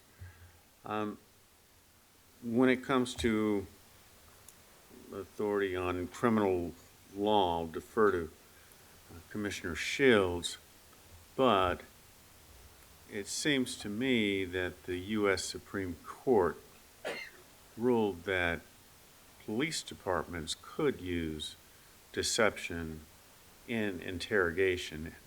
Am I correct? You are correct. Yet we have a state statute that is now saying it's impermissible, and they're trying to cloak it with people who are 17 and under. That's right? Yes, sir. It will definitely limit otherwise permissible activities for juveniles 17 and under in the state of California. But we do understand that people in this city, in this state, who are 17 and under do commit some violent crimes. Am I correct with that? You are correct, sir. I mean, they commit murder, right? Yes, sir. They commit theft, right? Yes. And assault with deadly weapons, right? Yes. Yet we have a state legislature who's saying we cannot, if these individuals are arrested, engage in something that the U.S. Supreme Court, not that I always agree with them, has said we cannot psychologically deceive them into admitting their own guilt. That's what you're asking us to approve today, right? That is correct, sir. And we're asking that so that we are in compliance with state law. Is there anyone that you or the department is aware of that is challenging this law? In other words, taking it to the Ninth Circuit to determine whether or not it is constitutionally compliant? I do not know of any preemptive challenges to it, sir. I anticipate there may be challenges to it in practice, but at this time, I am unaware of any preemptive challenges.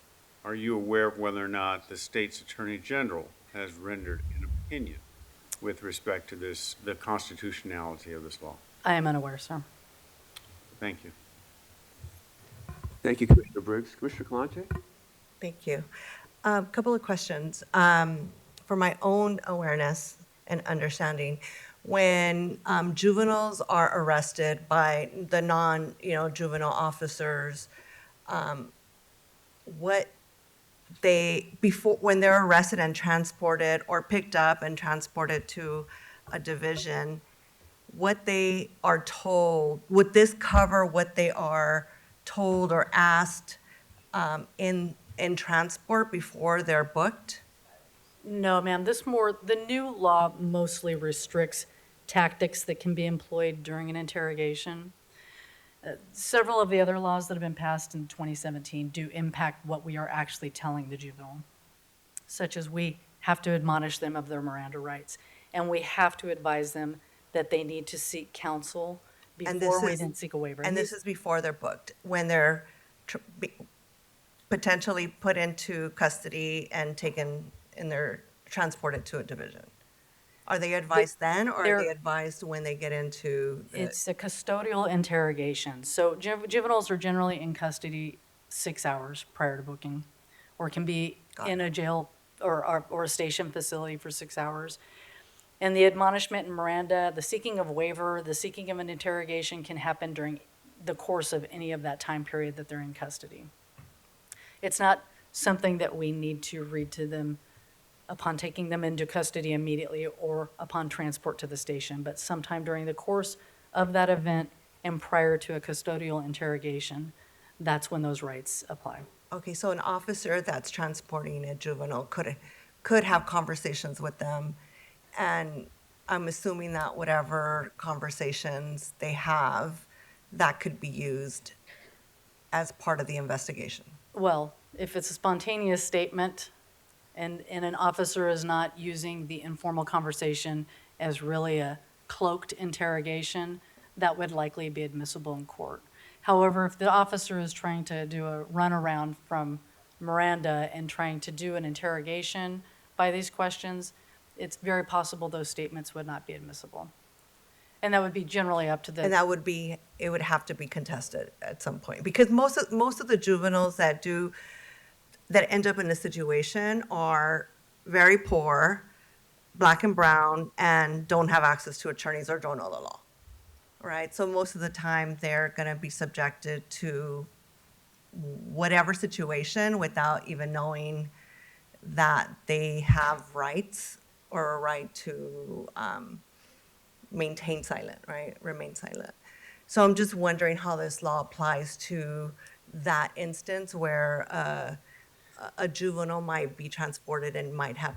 I've seen officers have conversations when someone is being transported or taken into custody, and many times these juveniles don't understand that they don't have to say anything. Well, the constitutional right of Miranda or interrogation applies when you are in custodial setting, which can apply as soon as you're either put in the backseat of a car or in handcuffs, and you're asked incriminating questions.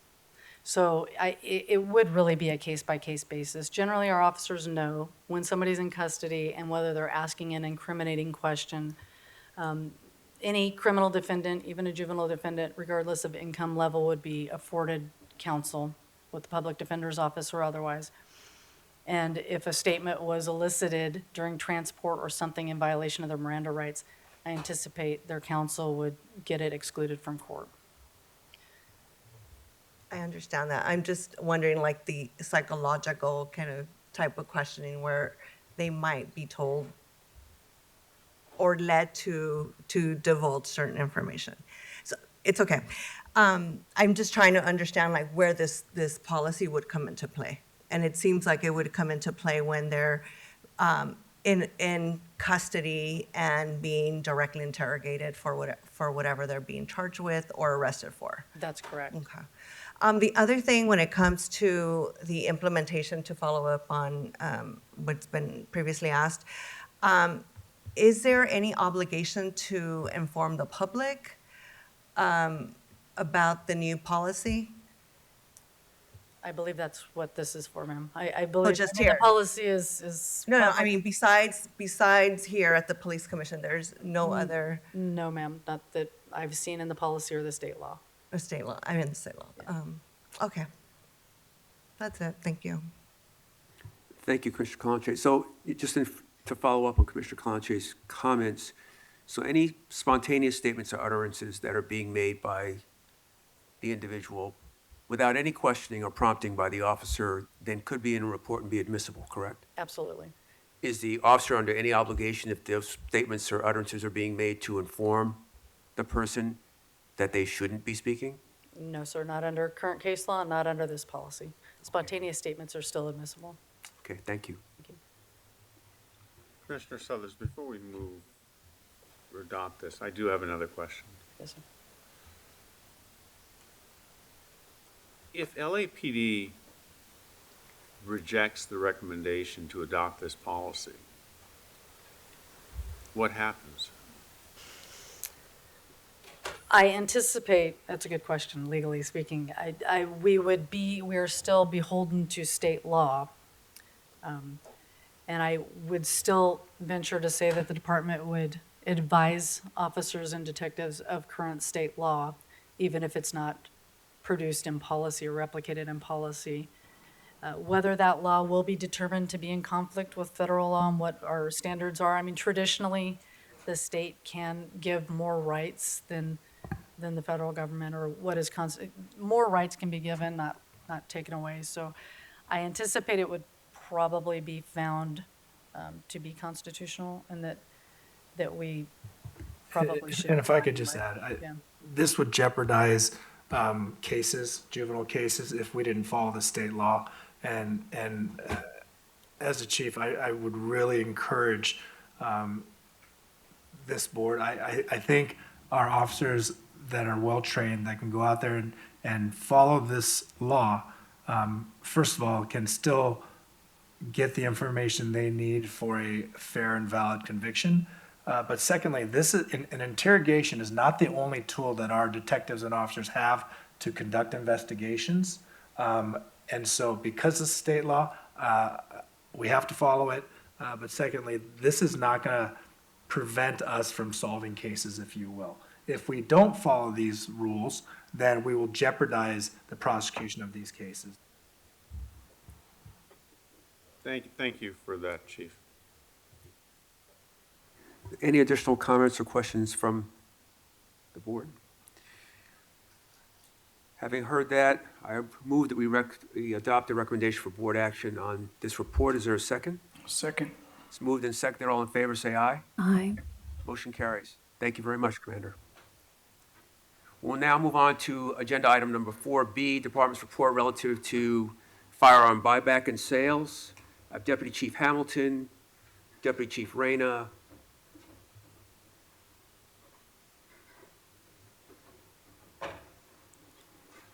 Captain,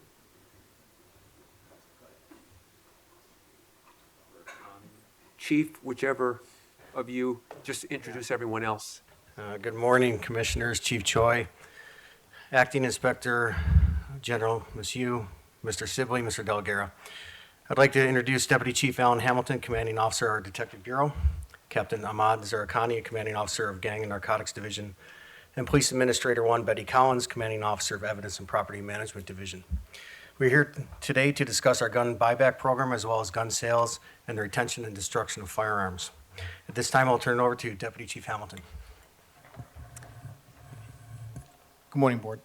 I'm going to try to be fairly brief in my introductory remarks, and then I will pass the baton on to Captain Zarakani regarding the specifics in the gun buyback program. So a couple of things that I think kind of right off the bat should be clear. Gang and Narcotics Division, which is a division in Detective Bureau, is responsible for coordinating and putting on gun buyback programs within the Los Angeles Police Department. So when that occurs, there are a lot of things that occur prior to putting on the buyback itself. There's coordination that goes on at a higher level, and then the plan is approved, it's reviewed, And then it goes all the way up the chain to the chief of police office, who ultimately approves the gun buyback program. A couple of key things before I hand it off to Captain Zarkani. We have to make sure that we have adequate resource and staff in Gang and Narcotics Division in order to put on the gun buyback. And we have staff here to address any specific concerns the board may have. And then we make sure that that plan is both safe and executable, and that the exchange that is going to occur with gift cards, food giveaway, whatever the exchange is going to be, is secured so that there's no misunderstanding at the point of the gun buyback. And then the program is reviewed and it is put on at the division. And following the actual gun buyback at the division, we will take those firearms and process those as well. And we're prepared to address any questions we may have today regarding that actual process of those firearms and where they eventually end up. So that will cover just the gun buyback portion of this presentation. And from here, I will hand it off to Captain Zarkani. Good morning, Chief. Good morning, Commissioners. Gang and Narcotics Division have been conducting gun buyback events starting in 2009. We've conducted these events with collaboration with Mayor's Office, Grid Office, Gang Reduction Youth Development Program. The funding comes from Grid, and usually it's in the form of gift cards. The gun unit plans, generates operations plan because we need to ensure site security. We need to ensure the weapons that are coming in, that are citizens that are explained how they need to bring it to the site. As far as the magazines needs to be separated from the firearm, they need to be in the trunk. It's going to be retrieved by officers. We don't want the citizens to carry the firearms and bring them to the site. We also have people from Grid's office who provide the gift cards to community members. These events are completely anonymous. We don't get names. We don't get any information from people who are turning these firearms to us for destruction. Since 2009, the department has recovered and destroyed 18,192 firearms through this program.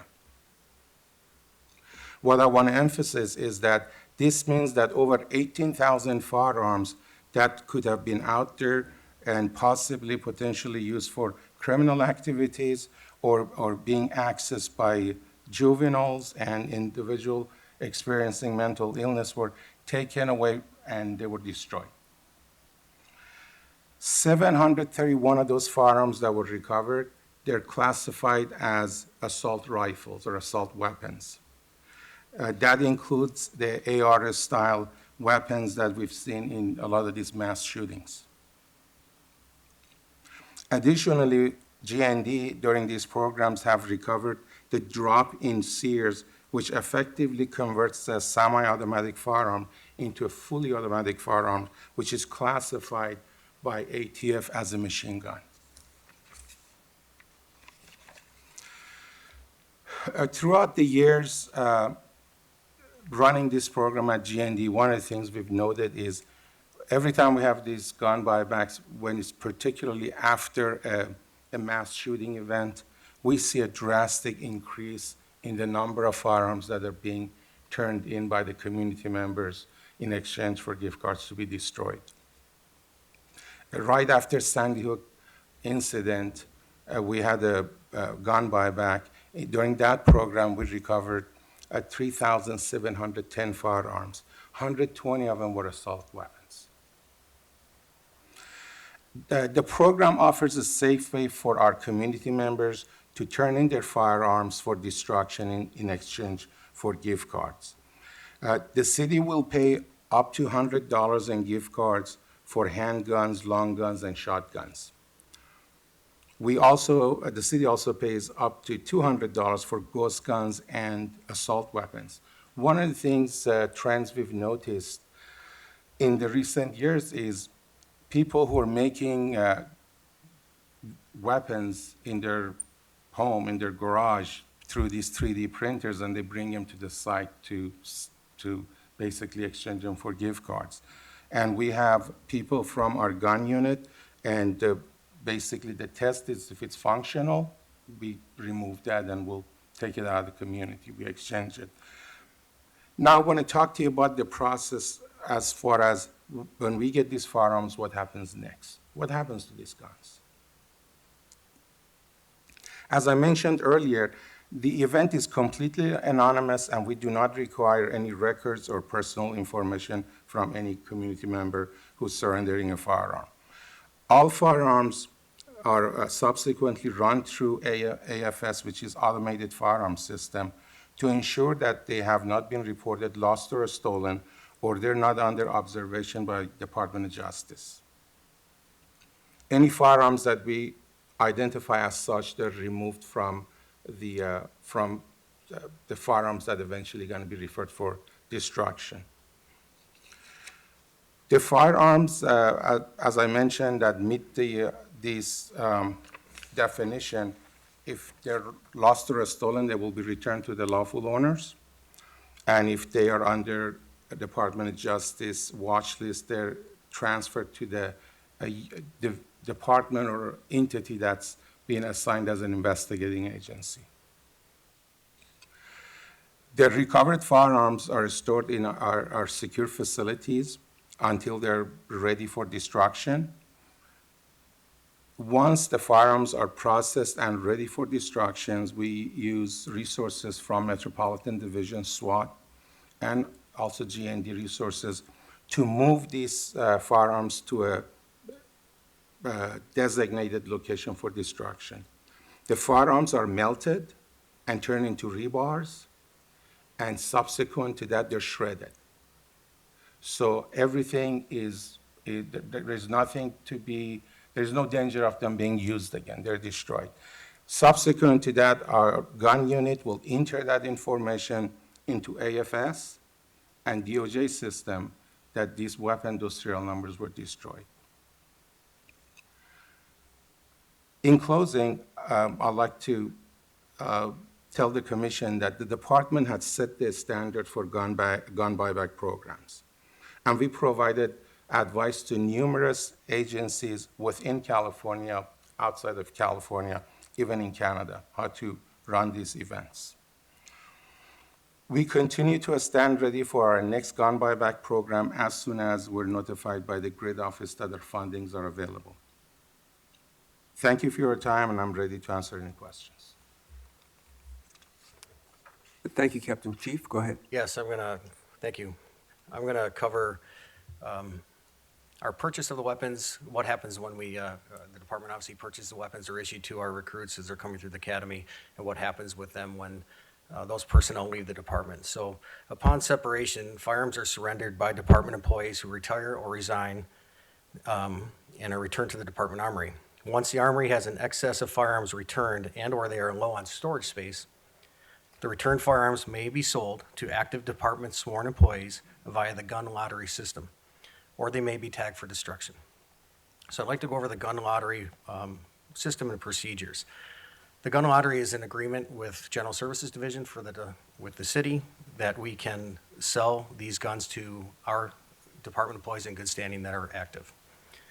A department-wide notification goes out regarding the lottery system. Interested officers enter their information into an ITB-created electronic system that randomly selects desired number of eligible officers each week. Officers who are selected receive an automatically generated email notifying them they've been selected and provides them information regarding the process. Those employees have to respond to the Davis Training Facility Armory, where they complete paperwork and have a request for certain weapons depending on what is left in that inventory. The prices for these weapons are established by General Services Division, and they're based on the cost of the gun when purchased. All firearms sold in the gun lottery were sold at or above the price they were purchased for. Additionally, all firearm sales are recorded in the Supply Division Salvage Section Ledger that is retained by their Records and Retention Section. Once the officer pays for the gun at Salvage Section, they'll receive a receipt. They respond back to the Davis Training Facility Armory, show proof of payment. The firearm is then given by the armor to the officer, and our staff at Training Division completes the paperwork and provides that paperwork to our Records and Identification Division, showing that the sale was to the officer and transferring the record of purchase to that officer. And then our firearm tracking section, armors, also update our firearms information tracking system to reflect what occurred. In 2023, in our last gun lottery, 1,508 weapons were sold to personnel, which brought in over $312,000 to the city's general fund. Goes back to the city. I just want to make a note on your report that was submitted to Police Commission. It shows 1,061 firearms sold, but that was from a date of July to November of last year. Our number of 1,508 was from January to the completion in November of last year. So it's a little bit further time that we had for those to increase those numbers. For purchasing by retiring officers. If an officer is to retire, the retirement section offers the retirees the opportunity to purchase their department-issued sidearm. When the retiring officer visits the retirement coordinator's office and they intend on retiring, the retirement section verifies the weapon before issuing the retiring officer a weapons purchase certificate. The retiree would then have to schedule an appointment with GSD salvage section, and again, going through the same process similar to the gun lottery, where they go to salvage section, they pay for that, they get a receipt, then they have to go back to the armory where it's verified and the paperwork is done again so the retiring officer can purchase that weapon. We also have a process for destruction of firearms within training division.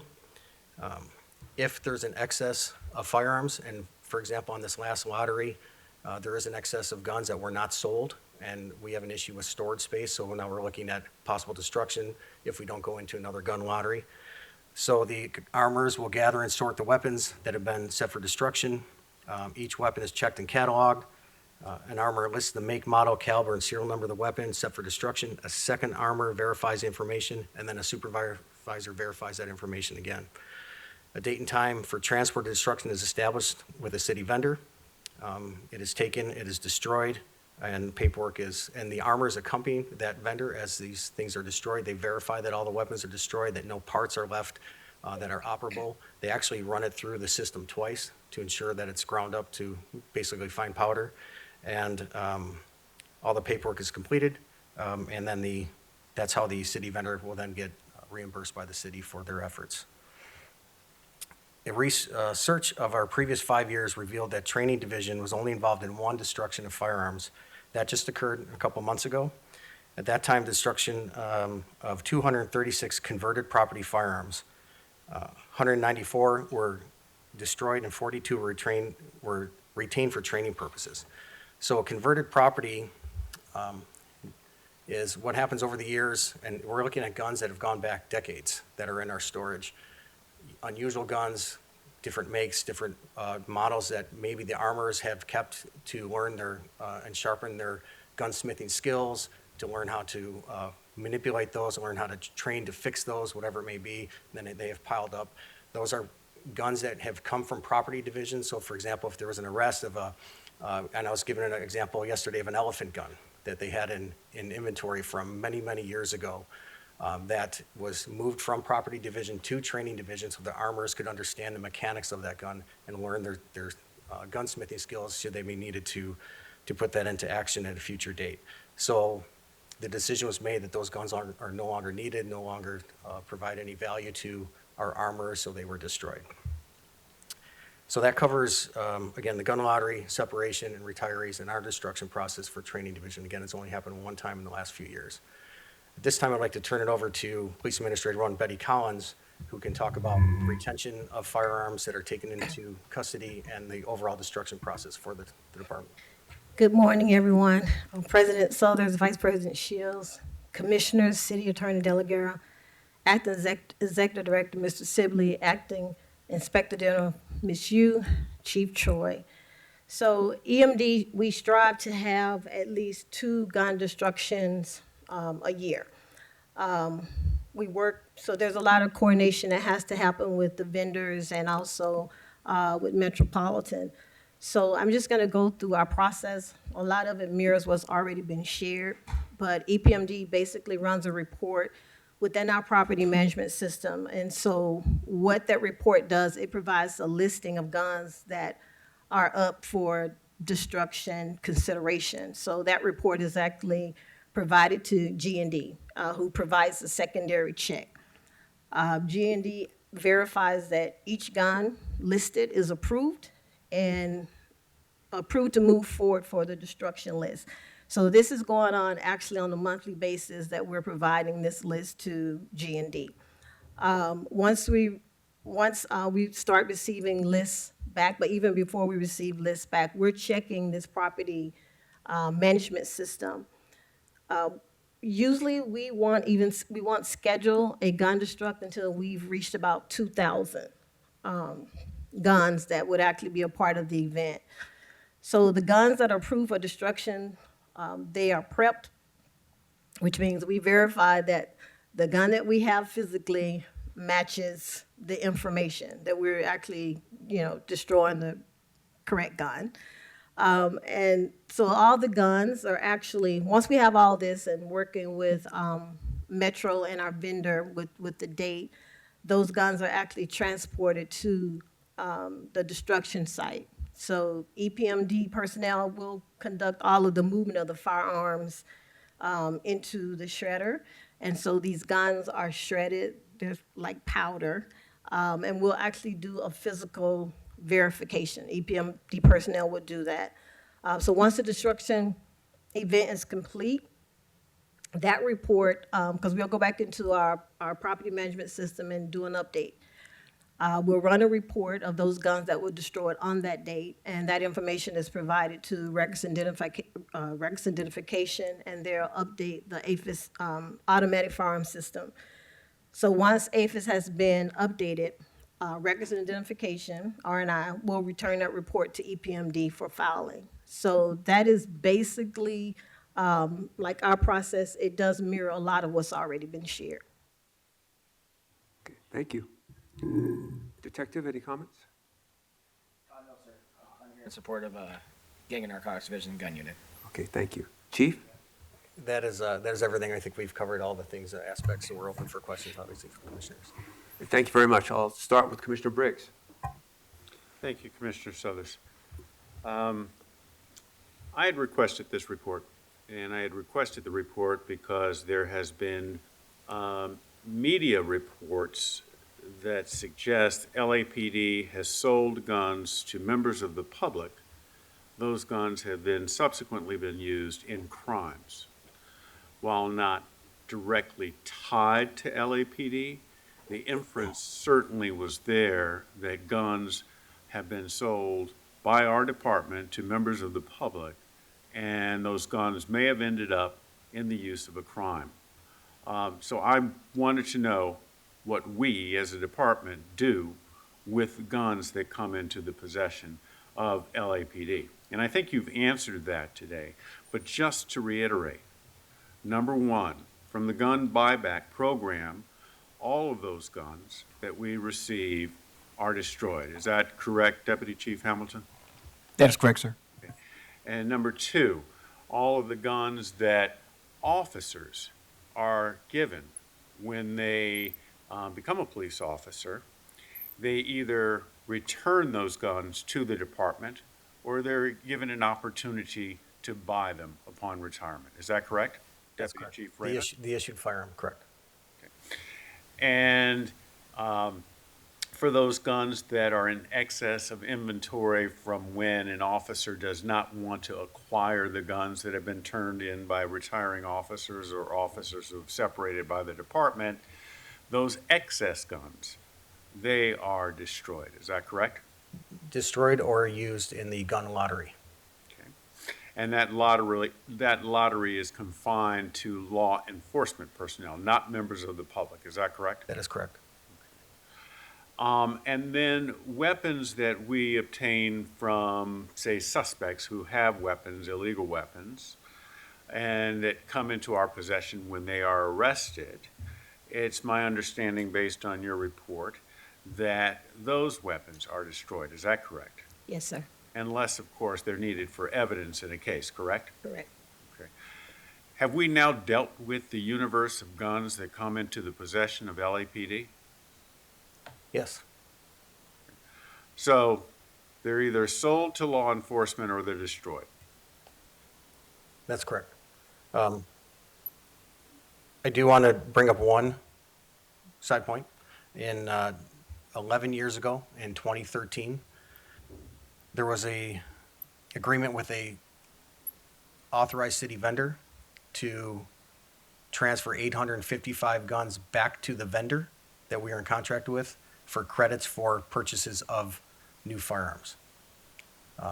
That's the only one that we have on record, and that was 11 years ago. But that went to a vendor, not to members of the public. Correct, to a contracted vendor that we were obviously in contract with for purchase of firearms for the department.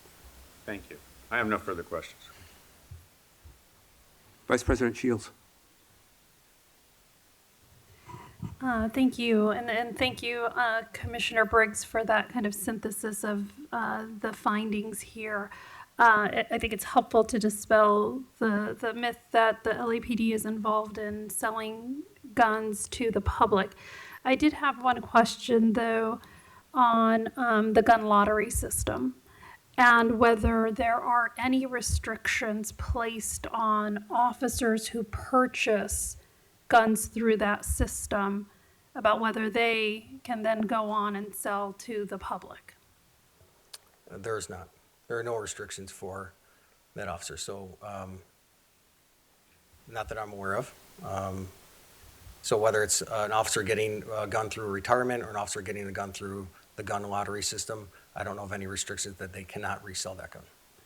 I think that is something that I would propose that we look at and determine whether it's appropriate to have, as part of the gun lottery system, some type of assurances that this is something that would be kept within the law enforcement community in terms of if they are a law enforcement officer who purchases it, that they don't go around and turn it over to some and sell it to another, public person. And potentially they could sell it back to the department if they separate from the department. But I think we need to look at a potential policy and to put in place to control the gun lottery system and what officers can do with a firearm after they purchase it through that system. I would like to add that an officer in the gun lottery can only be selected once. So they can't keep submitting their name and keep getting selected through the lottery. So only That's one. helpful. That's helpful. I think maybe, just getting a little more information about that system and determining whether a policy should be put in place to help with the restrictions. But that does alleviate some of the concern. Obviously, we don't want any kind of firearm dealers within the department or anything like that. Thank you. Thank you, Commissioner Shields. Commissioner Kalanche. Thank you. I just have a kind of separate question, but it's part of your report. This is in regards to the gun buyback program. I'm curious to find out what you think the percentage of operable guns are that are actually returned or turned in. Because I've seen like really old guns that don't work. Yeah, one of the requirements, we have experts at the scene, are people from our gun unit who are member of our ATF task force. So the weapons are checked.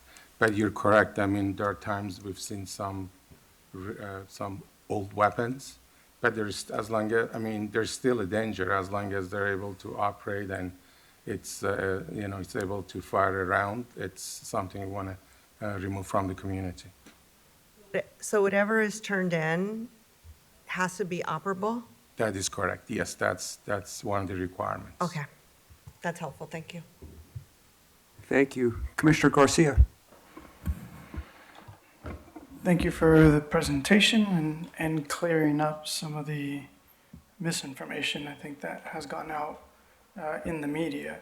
I do want to sort of overemphasize that although we are talking about gun buyback and then officer-issued guns in the same conversation, in the same report, they are absolutely separate, and there is no overlap in that. And I know we're talking about it in the same report because I think that's how it was portrayed in the media, and so this is helpful to ensure that the public understands that it is separate. And so I just want to overemphasize that gun buyback weapons are very, very different than officer-issued weapons, and that there is no overlap, and those guns are absolutely destroyed and not made back available to the public. And if I could just add for the record, the LAPD does not have a federal firearms license. So for the gun lottery sales or the retired individual sales per, so section 26500 of California State Penal Code is the licensing requirement. 2610 exempts law enforcement if a law enforcement agency is selling to a law enforcement officer.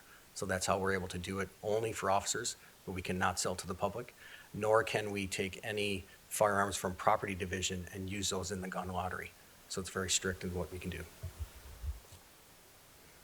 I'd also just want to repeat, so you had said over 18,000 weapons recovered and over 700 of them being military style or assault style weapons, is that correct? Yes, sir, that's correct. Okay, thank you. And again, all of which were destroyed and do not exist. Thank you. That's correct, sir. Thank you, Commissioner Garcia. Just two questions. Although these weapons are surrendered anonymously, are there any circumstances that would rise to you investigating that weapon ballistically or otherwise to either connect it to or close a cold case? So, sir, we do not run it in that system. To run it in that system, we have to test firearm and to get the ballistics to enter it into system. And we don't do that on our gun buybacks. Okay, thank you. The second question I have is just out of curiosity. You've got 12 firearms that were retained, I'm assuming for display purposes, presentations, education, et cetera.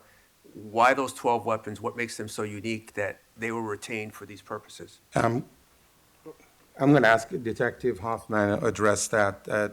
Those were the weapons that were retained by our gun unit, our task force. So I'm going to address that question. Thank you, sir. My name is Pat Hoffman. I'm the OIC of the Gang and Narcotics Division Gun Unit. Over the years at gun buybacks, we see all different walks of life come in. Very old firearms, curios, and relics. We retain these official use, the 12 that are in question, due in part because officers come in contact with firearms in the field. If they aren't able to render this firearm safe, they will contact the gun unit, who are the subject matter experts for the Los Angeles Police Department regarding firearms.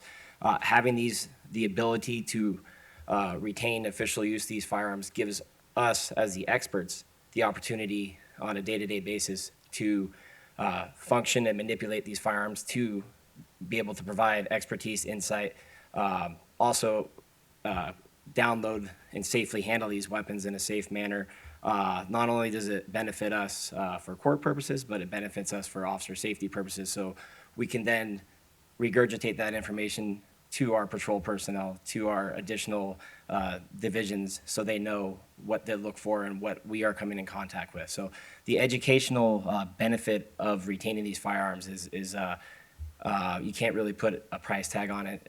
It's beneficial in terms of those three aspects. Thank you. And I may have missed it, but when we have these two or several buybacks, or whenever they happen, how are they advertised? First we have to, we're distributing this equally throughout the city. Usually South Bureau always gets one of the events, always. And so we talk to the bureau chief and also the captains in that area who wants to sponsor the event. And then we have to have a location that actually meets our requirement for our security and safety. So we send a team to check the area, make sure the area that they're, usually it's at large parking lots. And we have enough resources to secure the location. And what goes into it is really comes from Office of Operations, the areas that they want to nominate, and it usually goes hand in hand where we have gun violence. Commissioner Shields? Just to follow up quickly, Media Relations Division is a part of that plan, and it goes out to vote. regular media and social media so that the community knows as well. And there have been banners in the past and other means of notifying the public. So my question is, because I want to understand if you have an illustration here or a sample, what language goes out in that marketing to assure the average person that there's no questions asked? I'm turning this weapon in. You're not going to ask me where I got it from, who owned it before, et cetera. Yes, so that information is also passed along as an adjunct to the information that goes out to the public. Quite often, people will call in as well to the senior lead office. So the senior lead officers are also briefed. Most of the time, the senior lead officer for that impacted area will also be involved in the actual gun buyback and providing information on the day it's held. Thank you. Any other questions or comments? Chief? President, if I can just clarify some things, since we have all our subject matter experts here. So we talked about approximately 18,000 guns being destroyed since 2009 from the gun buyback program. We released numbers a couple weeks ago, about 37,933 guns being destroyed in a 10-year analysis from 2014 to 2024. Can you please reconcile that difference for me? Somebody? I think it was a 10-year analysis done by the gun unit. So, Chief, those numbers came from, so when we do our gun buybacks, we try to align with EPMD Property Division for their destructs they do twice a year, semi-annually. Within those numbers are gun buyback recoveries. Those get lumped in with the firearms recovered during criminal investigations throughout the year. The case has reached this disposition. It's no longer any use for the firearm, therefore they are destroyed. So, like I previously stated, our gun buyback recovery firearms are lumped in with those firearms that are destroyed on a biannual basis. So that's why the numbers, you see the discrepancy, the 18,192 in comparison to the 37,933. The 18,192 is part of that number. Those were specifically from gun buybacks. The additional number of firearms there, sir, is from a criminal investigation standpoint where the firearm has eligible for destruction. Thank you very much. I just wanted to clarify that since now we have two big numbers floating around out there. And then another question that I wanted to bring up was our vendors. Who decides who the department can purchase firearms from? For example, let's say our firearms that are assigned to our recruits, as well as for our rifle program. Who decides what vendors we can use, and if they get, I'll follow up with if there's an issue with their status with ATF or FFL. What is our posture on that? What happens? So I could answer that. So for example, we just went into contract with FN. They're our city vendor for the issuance of the firearms to the recruits. When we, at Training Division, realize that contract is up, it has to go back through RFP. We work with our General Services Division on that. Our firearms experts will list the specifications that we want in the firearm. That is initially put out by General Services to all different vendors, who then submit their gun for testing and evaluation. Extensive testing and evaluation goes into all of these firearms. The firearms section will send a report back to General Services Division. They're basically their thoughts on each of these vendors. But General Services Division then ultimately makes a decision of who the city goes into contract with. The LAPD does not. And regarding rifles, very similar process. If it's a rifle we're looking at for, let's say for a SWAT team, they want to change a rifle out. It's a very similar process, working with General Services Division to make sure that other companies have the opportunity to submit its test and evaluate, and it goes back through General Services. We don't simply buy, we're going to contract directly between the LAPD and the vendor. It has to go through our General Services Division. So, this is an item of public interest, so one or two of our rifle vendors years ago, 2015-16, had some issues with their dealer license, whether it was their federal license. For a short period of time, it didn't invalidate their FFL, but what do we do as a department if for allowing our officers to go purchase rifles from those vendors. So, well, first I'd like to say that the process of purchasing the weapons, General Services will do, and it's called the background on that company to make sure they're in good standing with the federal government, with ATF and their licensing. If an issue comes up later, for example, if we went into a contract with ABC company and an issue came up later that maybe they're not in good standing, obviously we would work with General Service Division, we'd work with our legal counsel with the city attorney's office to determine how we go forward with that contract, and get advice from our counsel on how to handle that situation. As far as officers who privately purchase, let's say, for example, a rifle as part of our patrol rifle cadre, they're allowed to privately purchase a rifle. There are only certain vendors or rifles that are authorized for them to carry on duty. I don't know specifically if there's a auditing process to continue to go back to those vendors to make sure they are in good standing for that. I'd have to follow up on that part of it. But I know that there are only certain rifles and certain vendors that they could purchase from and carry that on duty. I'll add to that. So there's a review process. Our approved vendors are inspected, I believe, annually to make sure that they're in good standing. If there's an issue with their license, then we will not allow our officers to purchase their patrol rifles from those vendors until they are back in good standing. When they are back in good standing, we will continue to we won't say use, but we'll allow our officers to purchase rifles from those vendors as long as they are an approved vendor through the purchasing department of General Services. So that is the process. So even if they did have an issue back, what was that, more than 10 years ago, they are in good standing and they are approved through the procurement process, through purchasing, then we will approve them to purchase, our officers to purchase rifles from those dealers.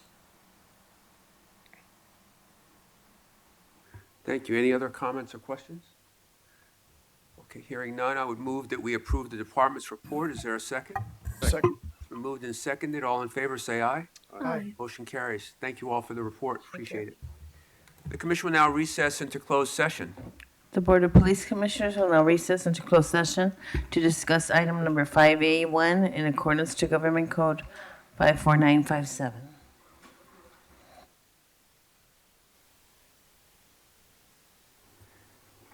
The commission has completed closed session. We'll have a report out by Acting Executive Director Sibley.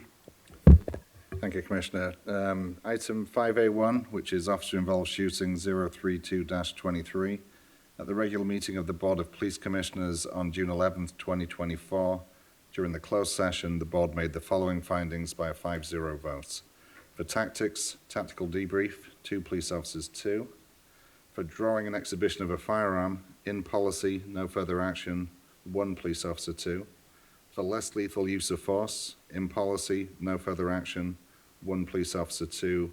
And for lethal use of force, in policy, no further action, 1 police officer, 2. Thank you. I make a motion that we adjourn the meeting. Is there a second? Second. Moved and seconded. All in favor, say aye. Aye. Meeting is adjourned. Thank you very much.